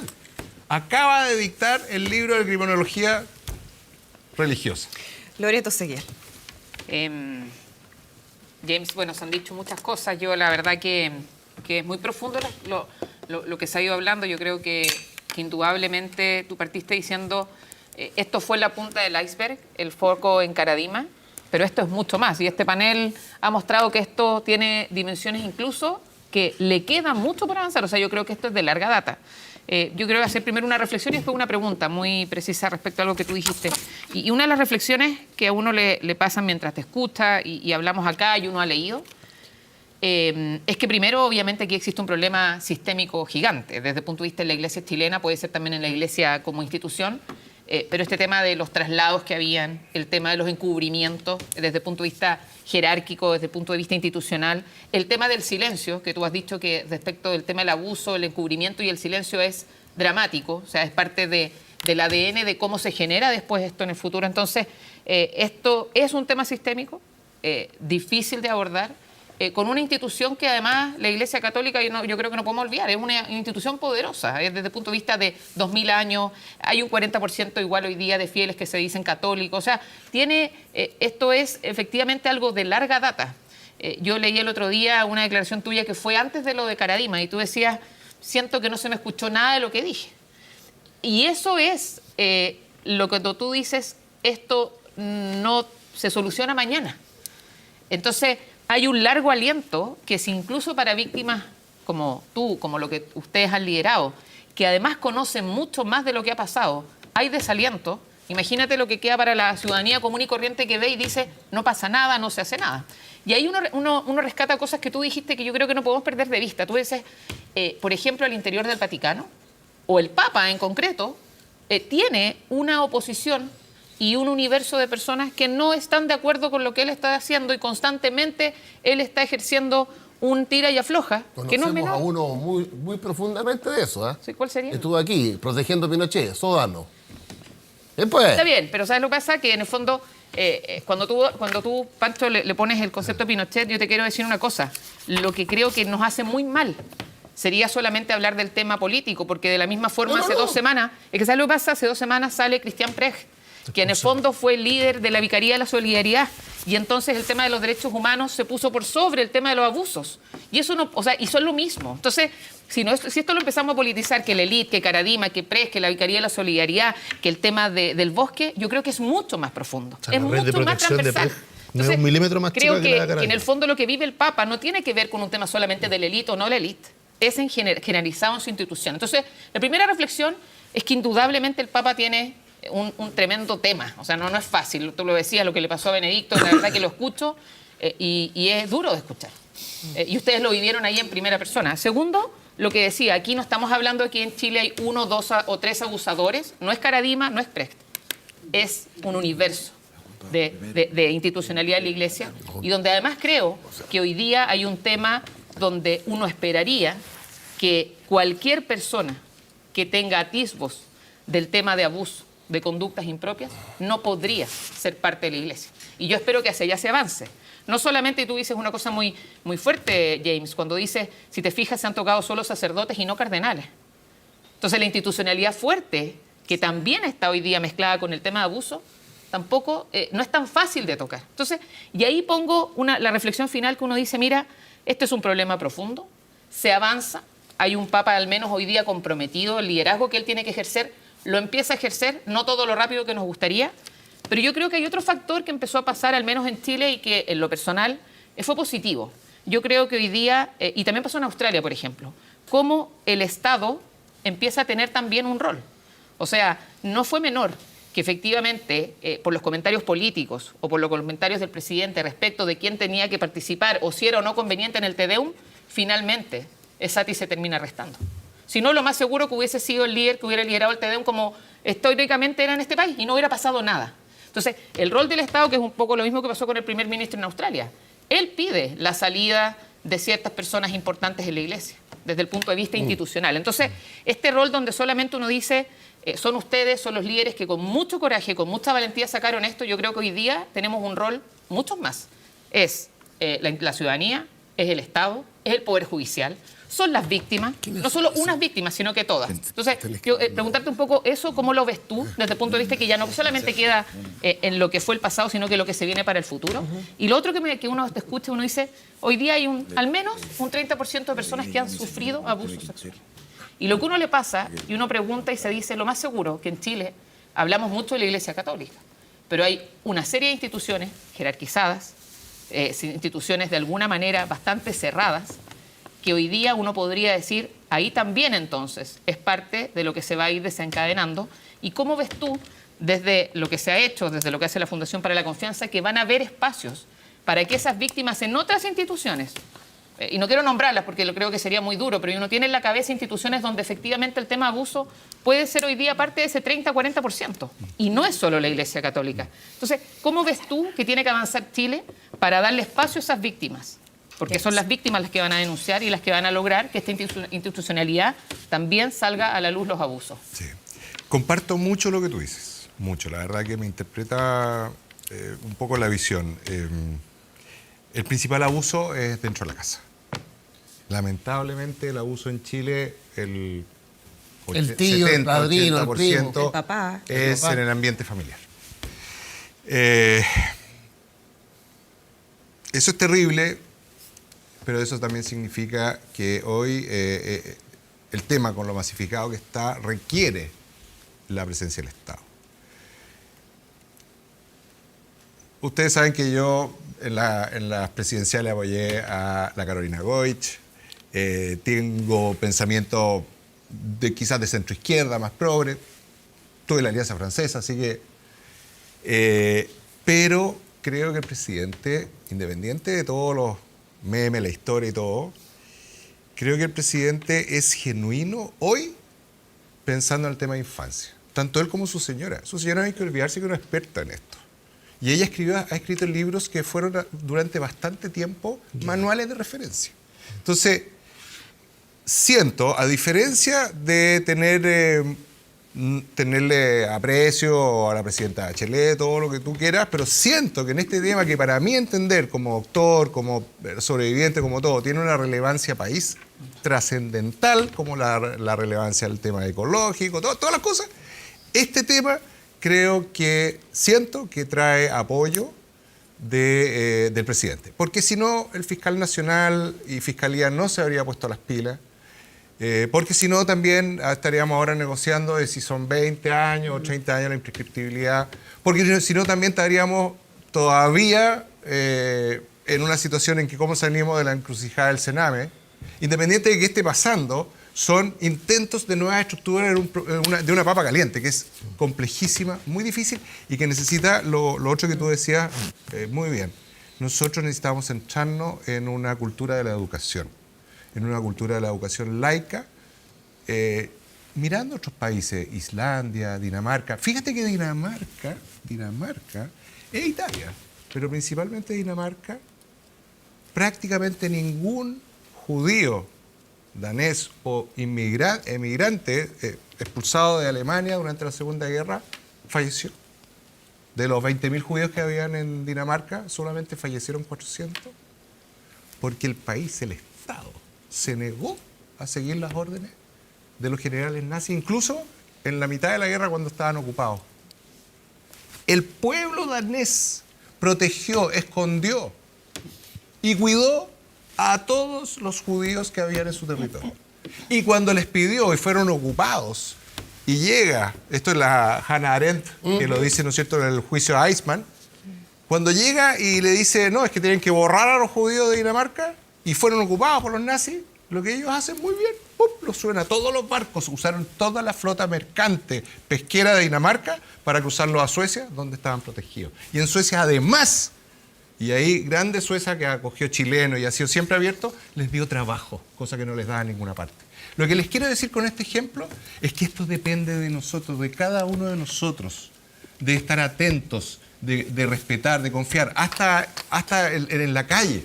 El bocinazo, el empujón, requiere una educación a los niños, desde lo más chiquitito, ir armando una cultura del respeto, una cultura de la integración, una cultura que elimine los tipos que yo podría llamar de secta. O sea, al momento que nosotros somos así, somos asá, creemos en esto, creemos en lo otro, sí, pero ante todo tenemos que creer en el ser humano. Todas llegan a una cosa que se llama la ley natural. Oye, por favor, respetemos eso, porque un ateo tiene ley natural, un católico tiene ley natural, todos tienen leyes naturales. No las manipulemos mucho, pero eso dice que tenemos que cuidarnos. Y asociado a eso, si queremos sobrevivir, tenemos que tener un particular cuidado hoy en día, que ya se nos cae el mundo encima de lo claro, con el medio ambiente. O sea, nosotros somos parte de un sistema y en la medida que no sepamos respetar el medio ambiente, todo esto que estamos hablando sencillamente va a seguir. Y lo vamos a estar hablando justamente con nuestra próxima invitada, James Hamilton. Muchísimas gracias por acompañarnos aquí en Estado Nacional. Gracias por esta conversación. Sí, me encantó. Se pasaron secos. Que estén muy bien. Igual. Nosotros vamos a la pausa rápidamente. Al regreso vamos a estar conversando con Carolina Orellana, vocera del movimiento Mujeres de Zona de Sacrificio Quintero Puchuncaví, por toda la situación que se sigue viviendo en ese lugar. Volvemos de inmediato en Estado Nacional. Muy bien.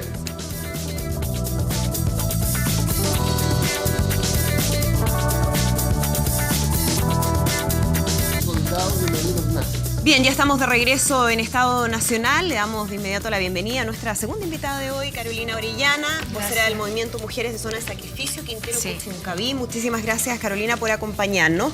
Cuando ya ha pasado más de un mes desde el inicio de esta última crisis, podríamos decir, medioambiental, ¿consideran ustedes que ha habido una respuesta adecuada a la gravedad del problema?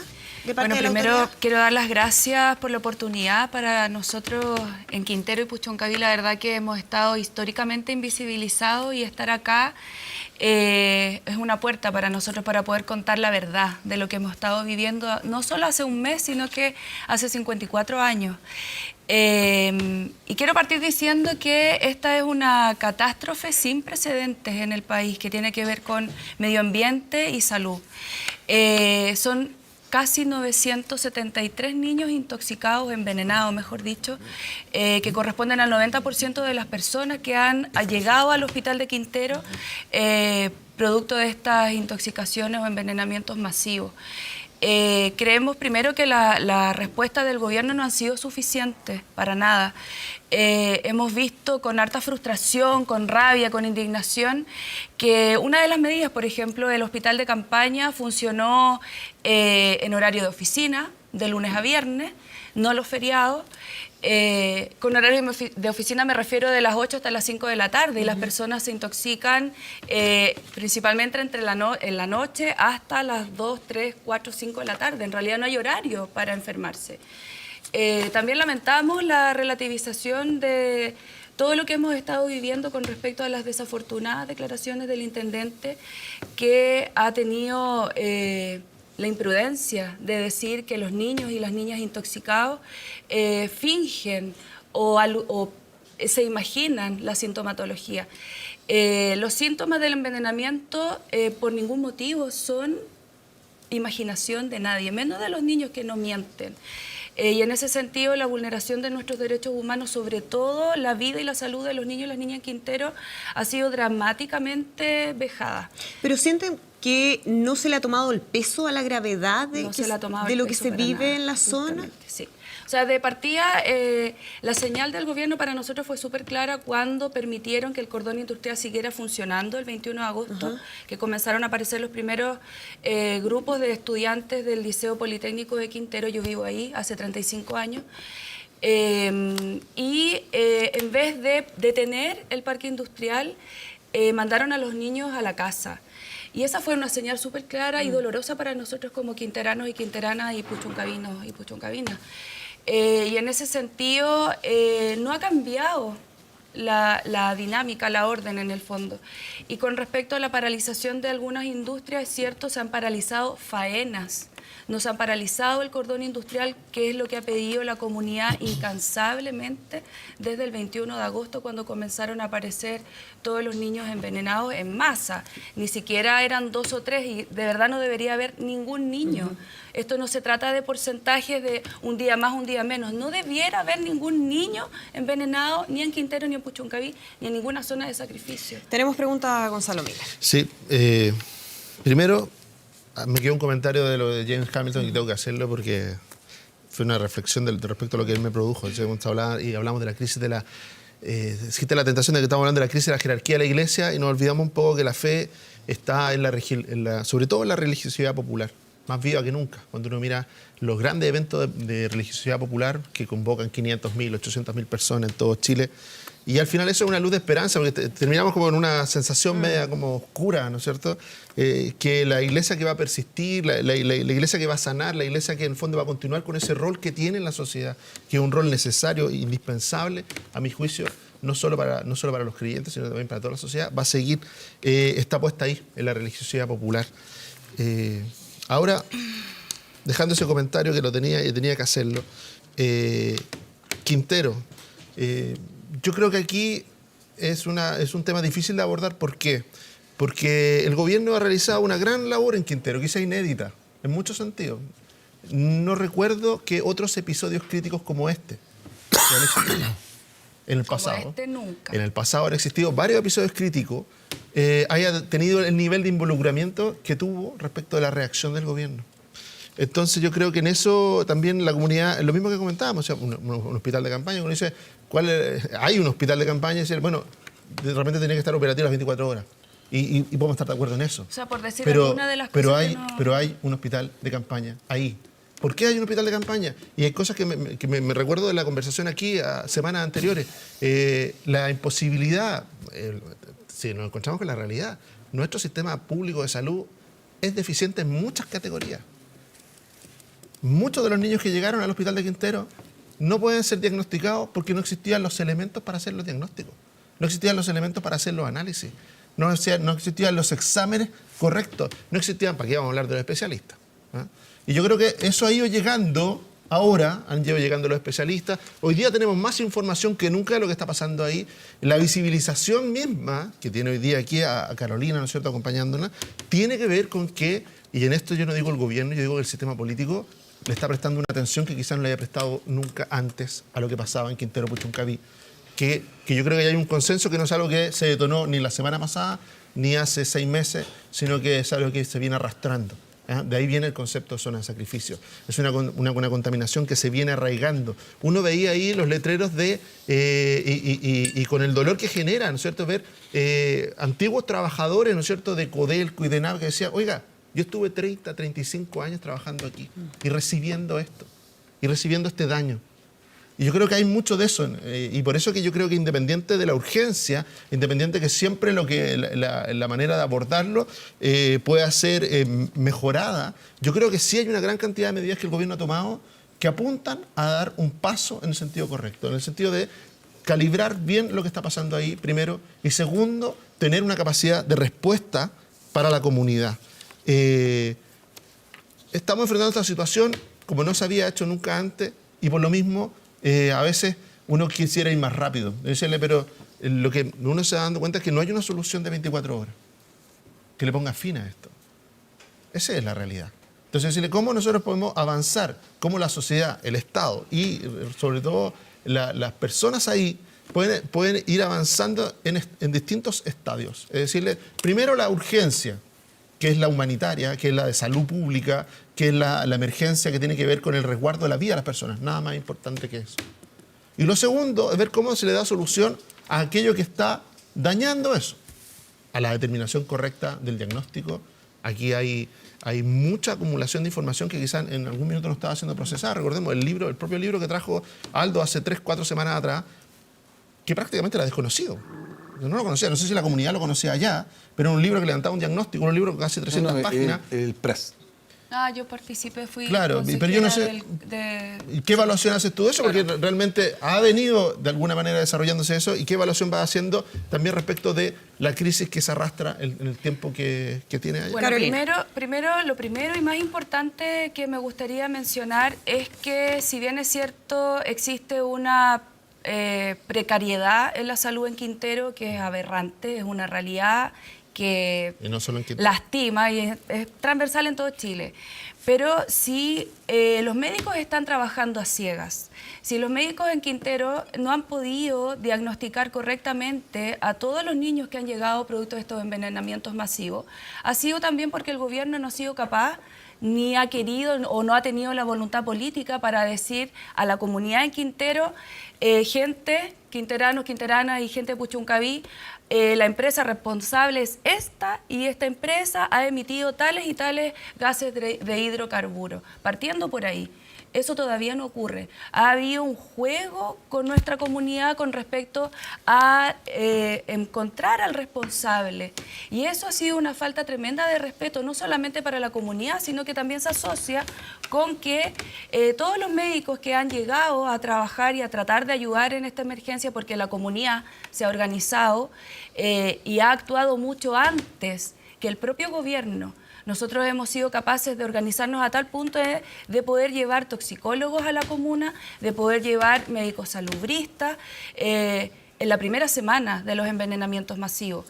Y en ese sentido, si nosotros hubiésemos sabido desde el primer momento cuál era la empresa responsable, cuáles eran los químicos o los gases de hidrocarburo que estábamos respirando, los médicos hubiesen podido hacer desde el día 1 un diagnóstico correspondiente y un tratamiento eficiente. Y de ahí para abajo se desencadenan todas nuestras tragedias, porque dado este hermetismo, no solo no tenemos conocimiento de lo que está pasando, sino que los médicos al trabajar a ciegas están de manos atadas, no se entregan los diagnósticos correctamente, se despliega la estrategia de invisibilización en Quintero y en Puchuncaví, se relativizan los síntomas de las personas y en el fondo se vulneran nuestros derechos de una forma aberrante. Carolina, pero ¿no sienten ustedes que hay una voluntad de avanzar en el problema de parte del gobierno? Y lo pregunto también por las palabras del presidente en la Asamblea General de Naciones Unidas, donde él dice que ratifican un compromiso con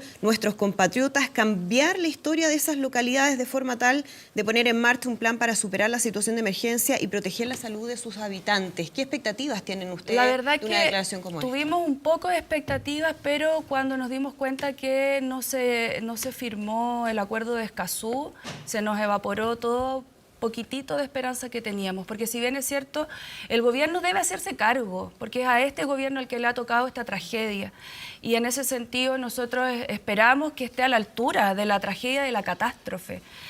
Si bien han implementado algunas soluciones, no han sido suficientes. Para nada, no ha sido suficiente. Por ejemplo, llevar purificadores de aire a los colegios, purificadores de aire que tienen que ver más con limpiar la atmósfera de bacterias y de virus, no de gases de hidrocarburo que producen parestesia en las extremidades de los niños. Los niños cuando llegan al hospital llegan por síntomas, por ejemplo, náuseas, vómitos explosivos, dolores fuertísimos de cabeza, adormecimiento de las extremidades. Hay un niño, un adolescente de 16 años, que dejó de sentir su pierna izquierda desde el 22 de agosto y todavía él no recupera su salud. Eso es un daño neurológico permanente, ojalá que no sea, pero ni siquiera eso sabemos en Quintero y en Puchuncaví. ¿Cómo va a ser la afección biológica y a cuántos años en el futuro nosotros vamos a tener que estar viviendo este daño a la salud de los niños? Nicolás Grau.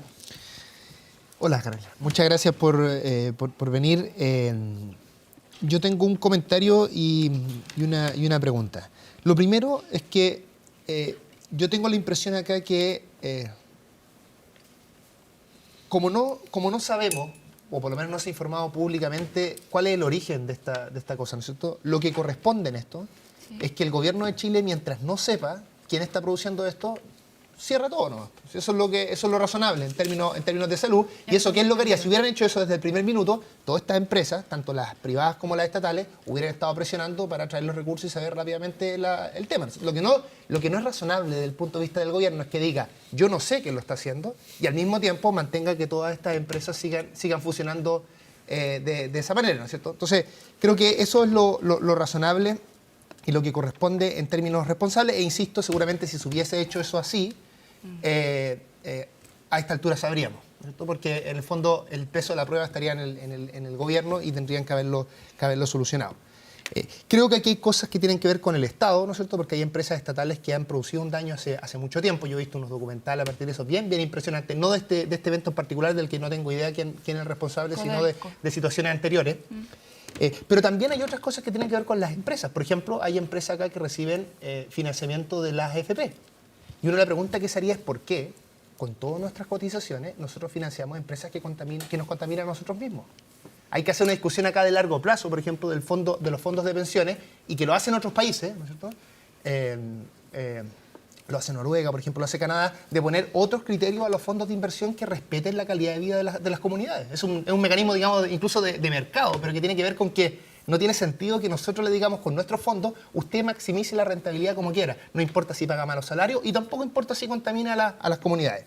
Mi pregunta, que está relacionado con este tema y que está relacionada más con lo que hablamos de la Iglesia, que tiene que ver con el poder. A partir de la experiencia que han tenido ustedes de organización, ¿no es cierto?, de armar este cabildo, de tratar de juntar distintas sensibilidades y visiones respecto a este tema, ¿cómo tú ves, más allá del tema de corto plazo, que tiene que ver con parar las industrias, yo vi el petitorio que tienen ustedes, ¿cómo tú ves el tema de largo plazo? ¿Qué cosas se pueden hacer para empoderar a las comunidades que normalmente son las que aunque tengan falta de información como la que tú has señalado, tienen mucha otra información que puede ser importante para efectos de tomar decisiones adecuadas. Entonces, ¿cómo tú ves la institucionalidad de largo plazo? ¿Qué se podría hacer para fortalecer este cabildo, para que cosas como esta no sucedan más, porque justamente la comunidad tenga herramientas específicas y esté empoderada para que eso se detenga? Yo creo que la respuesta es bastante simple y tiene que ver con que todas las personas que habitamos los territorios debemos ser actores fundamentales en la participación de todo proyecto que se quiera emplazar en cada uno de nuestros territorios. Eso partiendo por ahí. No podemos seguir pretendiendo construir un país o un Chile sin que la gente y quienes habitamos esos territorios no podamos opinar si queremos o no queremos que se emplace una industria. Y frente a esta misma idea, por ejemplo, en Quintero y Puchuncaví hay 579 hectáreas destinadas para uso industrial. Aún más, Quintero y Puchuncaví están declarados zona saturada desde 1996. Entonces, tener más encima 500 hectáreas para libre disposición de empresa es lo que de verdad a nosotros más que nos indigna, nos espanta. Y con respecto a eso, uno con el petitorio nuestro, primero nosotros pedimos la paralización del parque industrial, que se cierre las termoeléctricas más antiguas y obsoletas de AES Gener, que se cierre la fundición de Codelco. Una cosa muy pequeña, AES Gener, por ejemplo, tiene algo así como un 15% de inversión de AFP. Que nosotros le estamos diciendo, no, con nuestro fondo, usted rentabilice como sea. Aunque sea una tecnología antigua y contamine a la gente, hágalo igual. Por ejemplo. El segundo punto importante en nuestro petitorio es homologar, según lo que indica la OMS, la Organización Mundial de la Salud, homologar toda la normativa que es escasa, la normativa en Chile que tiene que ver con aire, y crear todo lo que tenga que ver también con aire, por ejemplo, para toda la tabla periódica, que en realidad suena... Hay gente que me ha dicho que es un poco ridículo, exagerado, pero en Quintero y Puchuncaví respiramos casi toda la tabla periódica que existe. Y eso duele. Y no solo duele, nos enferma. Padecemos un montón de enfermedades que no son transmisibles, producto de la contaminación, como por ejemplo cáncer al estómago, a riñones, a los pulmones, enfermedades respiratorias que tienen que ver con la irritación de las vías respiratorias, como bronquitis, crónica, benigna o maligna, y en fin. Lo más dañino en la salud ha sido el arsénico y el plomo, y en ese sentido las mujeres somos las que más sufrimos el daño, porque según lo que nos ha enseñado el Colegio Médico, es que nosotras cada vez que decidimos, por ejemplo, gestar, entregamos toda la carga, la acumulación de metales pesados al bebé en gestación. Y ese niño o niña por nacer tiene un alto porcentaje de nacer con problemas neurológicos. Y en Quintero y Puchuncaví hay cerca de 473 niños sin diagnosticar con problemas intelectuales.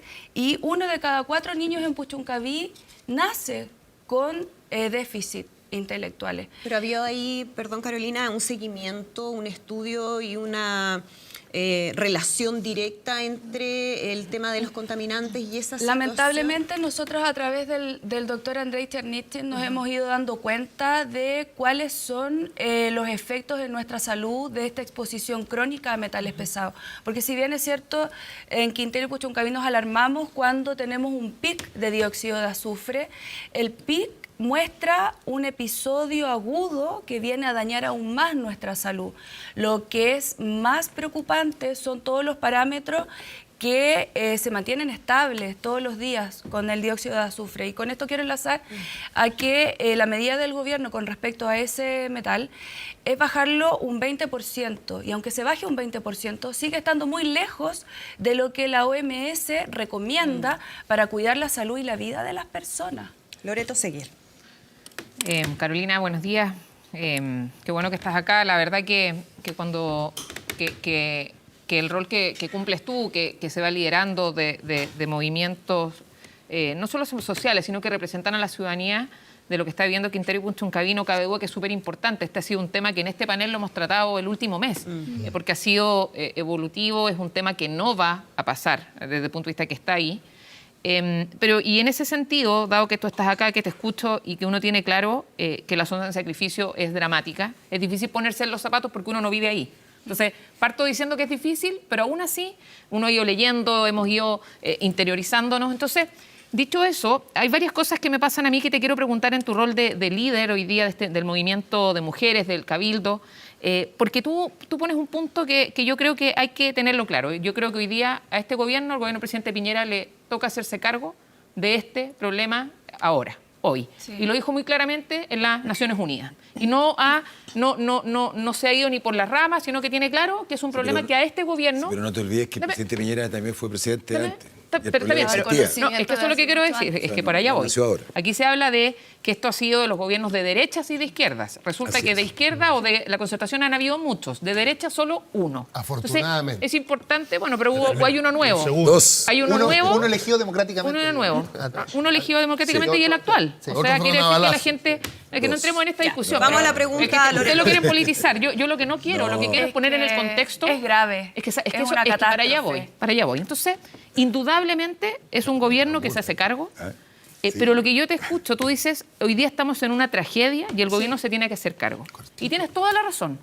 Pero uno también cuando va leyendo y cuando se va interiorizando de esto, se da cuenta que esto también es un tema que no viene solamente de una tragedia. Esto no es como un terremoto y que el gobierno se hace cargo del terremoto y soluciona el terremoto. Esto viene de años, tú dijiste 58, pero no quiero ir a 54, quiero ir a 10, 12 años. Uno leía y se daba cuenta, cuando Nicolás, tú dices AES Gener, AES Gener, a finales del primer gobierno de la presidenta Bachelet, en el último minuto, se 10 de aprueba marzo. una termoeléctrica a carbón el 2009. La tercera. Y eso es en un gobierno que no era de derecha. Y era dramático para... Entonces, por eso cuando uno habla que este gobierno se tiene que hacer cargo, a mí también me preocupa la historia sobre el cual los movimientos y la comunidad ha vivido, porque es muy difícil pedir que se solucione todo ya, cuando han habido muchos años donde se intentan hacer cosas, pero esas cosas no han sido suficientes. Entonces, ¿por qué lo digo? Porque también es muy desesperanzador pensar que en 6 meses de un gobierno o en 3 meses va a poderlo solucionar lo que incluso en el gobierno anterior tampoco fue fácil. Loreto, Yo vamos a la veía- pregunta porque nos está queda bien. poquito tiempo Es que son para preguntas que porque todos los es en el rol de intervengan. Carolina, pero es en el Sí. rol de Carolina. Por ejemplo, el 2014 yo vi que se hizo toda una iniciativa Reencántate Quintero, por ejemplo, que era fundamental y que ustedes eran parte de un movimiento que lideraba el tema de que efectivamente no había fiscalización a las empresas, no había participación ciudadana y uno ve que eso quedó como un poco en nada. Uno se da cuenta del derrame de petróleo y también quedó en nada. Se daba cuenta del plan de descontaminación que se intentó hacer y tampoco quedó en nada. Entonces la pregunta mía es, entendiendo, o a uno le gustaría intentar ver el vaso medio lleno y no solamente el vacío, porque al final yo te escucho, Carolina, y tú dices, es que todo lo que ha hecho el gobierno ahora, la verdad que no, o no es positivo. Yo digo... Es insuficiente. Pero es insuficiente. ¿Y qué cosas positivas ves tú que en estos 2 meses, dado que tú llevas tantos años liderando esto también, desde Quintero, desde Puchuncaví, qué cosas positivas ves solo en estos 2 meses cuando has pasado años liderando este movimiento y que uno ve a todas luces que no tuvo resultado? Entonces, valora alguna de ¿cómo las lo medidas ves? que se han Porque tomado son años de esto. O sea, no es solo el gobierno del presidente En Piñera la de actual ahora. crisis. Es ¿Qué pasa los años cierto anteriores? que esto no tiene ahora que ver con colores políticos, ni lo que hizo un gobierno, lo que no hizo el otro. Y con respecto al gobierno actual, el presidente no está en desconocimiento de la realidad de nuestro sector, porque es su segundo gobierno. Y con respecto a lo que hemos estado construyendo como comunidades, hay 2 cosas. Por un lado, lo positivo es que hemos sido capaces de cohesionarnos y de conformar un bloque bicomunal, que es lo que nos ha permitido apoyarnos, defendernos y cuidarnos. Y lo segundo es que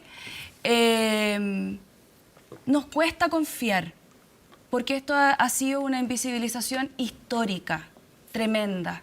Entonces, son años de demandas de nuestra comunidad para luchar por nuestra dignidad. ¿Qué más indigno que tener que pedirle a un gobierno que respete nuestra vida, nuestra salud y nuestra dignidad como seres humanos? Eso debiera avergonzar a todos los presidentes o presidentas de un Estado. Para nosotros el Estado es genocida. Francisco, Y es un solo Estado- ahora. Y es un Estado fallido La también. falta de confianza no es solo ahora, viene también entonces de atrás. Es Porque- estructural. Nosotras, la verdad, que por cada vez que han intentado generar una medida, nunca ha sido suficiente, porque el daño es demasiado y lo han querido ocultar siempre. Pregunta de Francisco Vidal. Carola, súper al grano. Con toda tu experiencia, la solución definitiva Yo he pensado, el cierre tiene un efecto brutal en el resto de las cosas, ¿no? Pero, ¿te parece que evaluar con el estándar máximo a las 19 empresas y la que pase el estándar se queda y la que no pase se va? Lo hemos ¿Te conversado. parece, no? Sí. Porque el cierre, yo creo que, no sé el detalle, ¿eh? Pero el cierre de las 19 se genera una, diría un ciútico, No. externalidades en otra parte. Sí, pero no hemos planteado eso nosotros Ya. con el cierre absoluto del parque industrial, no. Lo que nosotros hemos planteado desde el primer momento, cuando comenzaron los envenenamientos, fue que se detuviera el parque industrial para encontrar, primero para bajar las emisiones, La fuente. obviamente, y para poder encontrar la fuente. Y luego que la empresa responsable cerrara, ¿cierto? Sí. Rigidizar aún más la normativa para que Bueno, ese es mi los punto. culpables fueran castigados con la mayor y absoluta severidad que corresponde, porque esto es un crimen. Sí. Y no No, está no, tipificado como déjame crimen. entenderte bien. Si de mí dependiera, que no depende, yo, el más alto estándar ambiental. Sí. Pero Chile no lo tiene. Ya, pero esa es mi idea. Pero en el caso de Codelco... A los por ejemplo, 19. A las 19 empresas. Sí.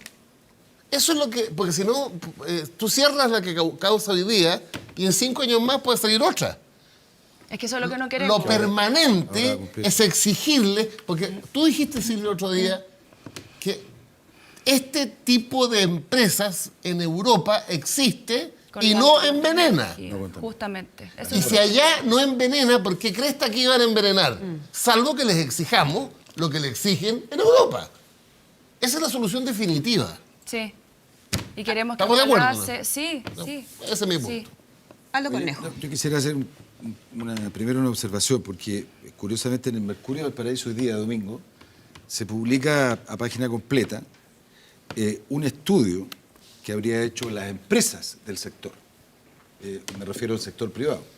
Y estas empresas concluyen que de 9 gases contaminantes solamente se mide uno, que es el dióxido de azufre. Sí. Que hay 8 que no tienen ningún tipo de mediciones y existen. Absurdo. Y que este informe ha sido hecho no por el gobierno, Pero eso sino cambió ahora, digamos. por el sector. Ahora se están Si midiendo este más informe es de ahora, se entregó en el mes de agosto a El la 21. autoridad. Sí, Sí, 21 pero de agosto. lo nuevo instrumental que está ahí, Está la nueva reciente. Pero quiero darlo partir como de dato, agosto, porque eso contribuye está midiendo finalmente 120 gases. a un tema que venía resuelto, y con esto ya escuché tu opinión, pero quiero de todas maneras volver a preguntarlo. Porque si hubiéramos suscrito el Tratado de Escazú, no digo que los problemas se van a resolver, por favor, pero sí el Tratado de Escazú apuntaba a 3 temas clave en Quintero. Sí. Primero, Quintero Punchuncaví. Quintero Puchuncaví. Ay, para no Primero, dejar el fuera tema de Puchuncaví, acceso a la digo. información, tanto pública como privada. Cuestión Sí. que en Quintero Puchuncaví ha sido casi siempre un misterio. Quién contamina, qué información hay, qué información tiene el sector público, el privado, etcétera, etcétera. Segundo, lo que tú hablabas de la participación ciudadana. Si hay un déficit que hoy día tiene nuestra legislación ambiental, y por favor, no le estoy echando la culpa a este gobierno, porque es un tema De todo. mucho tiempo, es precisamente que tenemos una participación ciudadana muy raquítica. Muy raquítica. Ni siquiera, que no tiene que ver solo con la participación ciudadana en un proyecto ambiental determinado, sino cuando tú hablas de cientos de hectáreas destinadas a zona industrial, mi pregunta es, ¿eso está en el plano regulador? Sí. Y la comunidad no tiene pito que tocar en la confección del plano regulador porque su participación ciudadana no es vinculante. Entonces, y tercero, el tema de la justicia ambiental. Y digo una cosa, cuando el tratado hablaba de la participación ciudadana no estaba hablando solo de que participen, sino de las obligaciones que los estados asumían de promoverla, en fin. Entonces, yo lamento porque es una señal equívoca. Cuando el propio presidente menciona en Naciones Unidas Quintero Puchuncaví, es porque le está dando naturalmente Máxima relevancia. la máxima relevancia, lo hace ante la comunidad internacional, no lo hace, Visibiliza. lo visibiliza a nivel global. Y no suscribir un tratado del cual Chile había gestionado, había sido líder. Esperemos, todavía no hay una No, cuestión pero oficial del ocurre gobierno. que se firmaba ahora en Nueva York, justo con la Pero Asamblea solo General 12. de Naciones Unidas. Solo 12 firmaron, Entonces, de 24. no importa, yo vivo en Chile. Está bien, pero no son todos. Soy chileno, no vivo en Costa Rica. Pero hay que escuchar las razones. Aldo, No, ese es no, el pero punto. la razón que se ha dado es una razón completa, a última hora, completamente insuficiente. Que es el tema de la Haya. El tema de la Haya. Y el tema de la Haya tiene que ver en el tratado con los conflictos internacionales, no tiene que ver con nuestra situación interna Nuestro Quintero dentro Puchuncaví, del país. Entonces, un solo tratado. yo entiendo que hay una crisis más allá del tema ambiental naturalmente, hay un tema complejo. Todos estos hechos, la conducta errática que ha tenido el gobierno, digámoslo, porque partimos que el culpable era ENAP, después no era ENAP, después, en fin, que se levanta la alerta, que se restablece, que después va a la Contraloría, etc. Ha tenido una conducta errática. Yo valoro que el presidente haya ido. Lo dije aquí y todos coincidimos en ese tema. Entonces, ¿cómo crees tú que se puede resolver esto? Porque yo lo que veo es que hasta ahora la comunidad organizada de Quintero Puchuncaví no es mucho lo que ha podido influir en las medidas que se están tomando. Carolina. Bueno, yo creo que lo primero y lo que más anhelamos en Quintero y Puchuncaví es que cambie la normativa para que cuiden nuestra salud y nuestra vida. Primero, la homologación de la normativa. Lo segundo también, y esto es con voluntad política, crear una ley especial para Quintero y Puchuncaví, que es algo que hemos venido trabajando hace ya 4 años, más o menos 4 o 5 años, que partió como iniciativa del CRAS, Sí. ¿cierto? Y que quedó durmiendo ahí, no la hemos podido retomar como se debe y con la participación ciudadana que corresponde.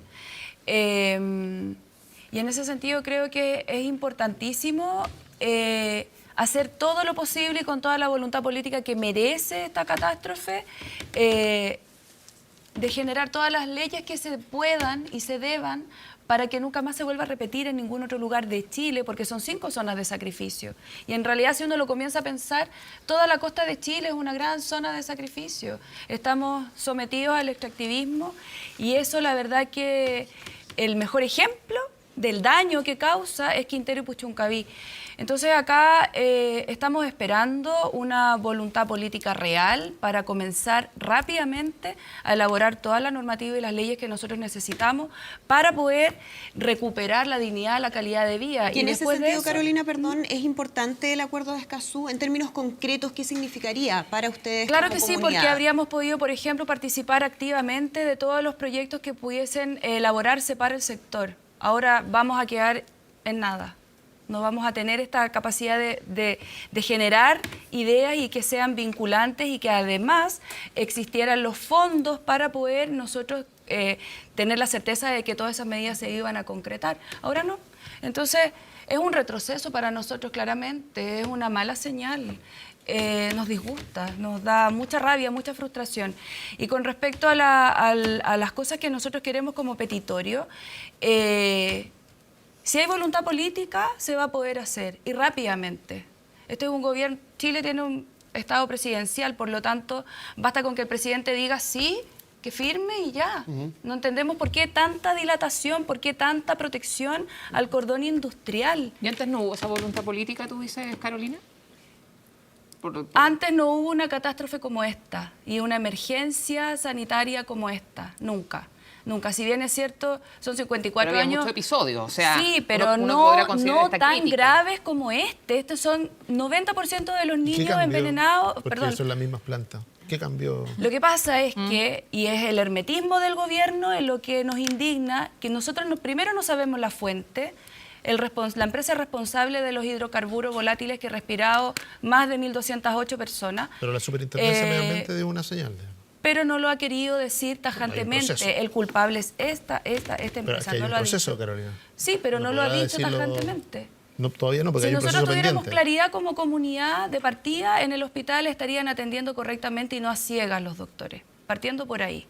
Y eso no ha ocurrido todavía. Silvia Isaías. Sí, hola Carolina. Respecto al hermetismo del gobierno, el gobierno creo que ha sido súper abierto en decir que todavía no saben quién es el culpable y los especialistas que yo al menos he escuchado han dicho que por las condiciones ambientales y por cómo está diseñado el cordón es muy difícil y a veces incluso prácticamente imposible determinar quién es la persona que está emitiendo los gases. De manera que yo siento que es de alguna manera un poco injusta esto del hermetismo del gobierno respecto de quién es el culpable, sino que más bien el gobierno ha sido súper transparente en decir no tenemos un diagnóstico claro, estamos haciendo todas las investigaciones y los mismos especialistas han dicho las dificultades que tienen para poder determinar quién sería el responsable. Lo que nos lleva a un problema mucho mayor, que es un tema de falla del Estado. Es decir, tenemos un cordón industrial donde si alguien comete una falla, ese cordón, por su diseño y por el tema ambiental, por el clima, por los vientos, etcétera, no se puede determinar quién es. Y ahí hay una falla de Estado en el diseño de sus industrias y de los lugares donde tienen que estar las industrias. Pero Silvia, ¿qué pedirías tú si esas industrias estuvieran cerca de tu casa? Si el Estado no puede determinar quién lo está haciendo, tú pedirías Nicolás, que paren. Tú pedirías lo mismo. Por supuesto, yo no estoy diciendo lo O sea, contrario. si es como tú dices, si me dejan terminar, no podría funcionar ninguno. Si me dejan terminar, yo feliz les contesto. Por lo tanto, lo que yo quiero decir acá es que acá hay una falla de Estado que es independiente del gobierno de turno. Esto es una falla acumulada de Estado donde hay un mal diseño de los cordones industriales, porque en casos como estos no se puede determinar quién es el culpable. Hay una falla del Estado en la fiscalización. En Chile no teníamos un sistema, un instrumento para medir la emisión de gases portátiles. Se compró en enero del 2018 el primer sistema de medición. Y estuvo guardado hasta que tuvimos esta catástrofe. Exacto. Es decir, acá Pero estaba guardado, no lo estaban ocupando en el cordón industrial. Pues te digo, ni siquiera estábamos midiendo lo que estaba pasando en el cordón industrial. El Estado no está midiendo, se le tira la responsabilidad al privado. Es decir, como te digo, teníamos una falla sistémica del Estado que yo creo que para poder abordar esta situación, una cosa tiene que ver con la respuesta inmediata que tiene que hacer el gobierno para proteger la salud de ustedes, ojalá una mesa de negociación y medidas potentes para proteger la salud de ustedes. Pero después yo creo que es importante que no quede en eso, sino que el Parlamento también ahí tiene un rol de qué vamos a hacer en nuestra política medioambiental para que no tengamos lugares de esta forma diseñados así y políticas de fiscalización medioambientales y con estándares, como decía Pancho Vidal, de nivel internacional para que esto no vuelva a ocurrir. Y ojo, acá se ha hablado solamente de Puchuncaví, Quintero, pero tenemos Temuco, Coyhaique y también muchas veces Santiago, Vasco Coronel, Lota, Tocopilla también. con contaminación medioambiental que causa muerte en los niños, ¿ya?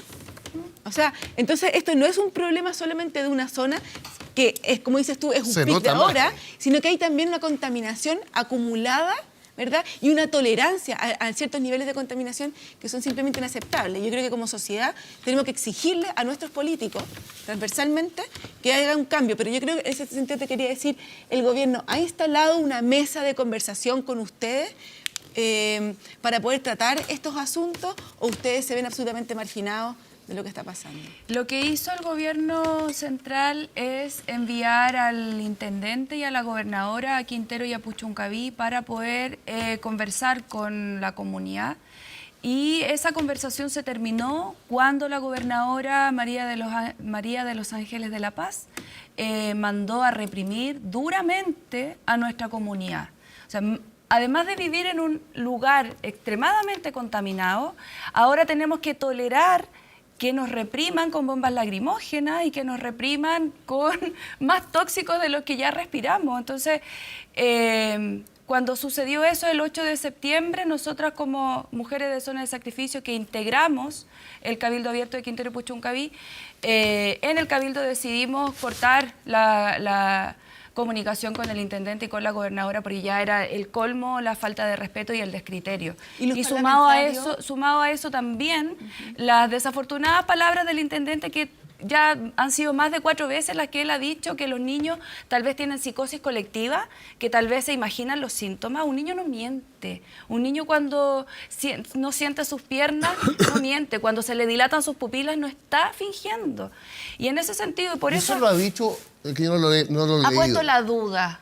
Lo ha dicho en Quintero allá, lo ha dicho. Y ha salido también en la prensa. Señalado un interrogante. Y el Parlamento... Ha puesto la duda. Que la misma Carolina, duda que pueden tener y la el gente que está en el Parlamento, hospital, los parlamentarios de tu ¿Qué región. tienen exactamente? Pero ahora O sea, que son dudas distintas, perdón. Carolina. Son dudas distintas. Una duda es que una persona del gobierno ponga sobre la mesa y cuestione la veracidad de la sintomatología de las personas, y otra muy distinta es que la persona envenenada o intoxicada no sepa por qué se está sintiendo así. Lo que la persona no sepa es razonable, eso tiene por qué saber. Pero son el tema dos es cosas que el distintas. sistema médico de salud, el que lo ha abordado, en alguna medida, recién está contando, a mí me estaban contando recién llegó a la zona de Quintero Puchuncaví un instrumento capaz de medir el envenenamiento por que es una máquina que identifica gases. Claro, identifica gases. Recién llegó. O sea, por eso estamos viendo que la reacción del gobierno, independientemente de que sea insuficiente, la prensa es de hoy importante. viene señalando que designaron un coordinador técnico, que es un funcionario del Ministerio de Salud, y un coordinador político para el tema de Quintero Puchuncaví. ¿Y quién sería el coordinador político? Es Gonzalo Arena, ex diputado. Sí, un delegado, en el fondo, bajo la lógica de Mira, delegados los presidenciales. ¿Creen que eso puede ser un avance para lo que se está haciendo? ¿O no les Nosotros parece tenemos relevante? claro que quieren militarizar nuestra comunidad. Tenemos súper claro que la defensa acá, más que defender nuestra vida y nuestra salud, ha sido defender el cordón industrial, que no paralice su faena. Bien, vamos a la pausa y ya estamos de regreso aquí en Estado Nacional.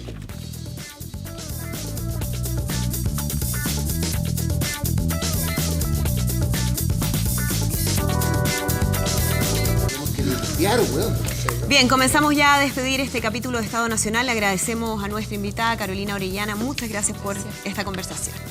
A nuestros panelistas, por supuesto, y a ustedes siempre en sus casas por todos sus comentarios. Quiero invitar a los que votaron por el sí a que se metan con nosotros el próximo viernes, no están tan compensados, entonces están invitados. Lo vamos a hablar el próximo domingo Mira, sin falta. a las 5 de la Nosotros tarde no el voté ni por el viernes. sí ni por el no, tenía 13 años para No, pero Bueno. imagínate. pobres No, niños. No termina nunca aquí la Los que conversación. votaron. Muchísimas gracias Los que por habernos imaginaba. acompañado y los esperamos el próximo domingo a las 10 de la A las mañana. 5 de la tarde en el Paseo Bulnes llamamos a todos los que votaron por el sí.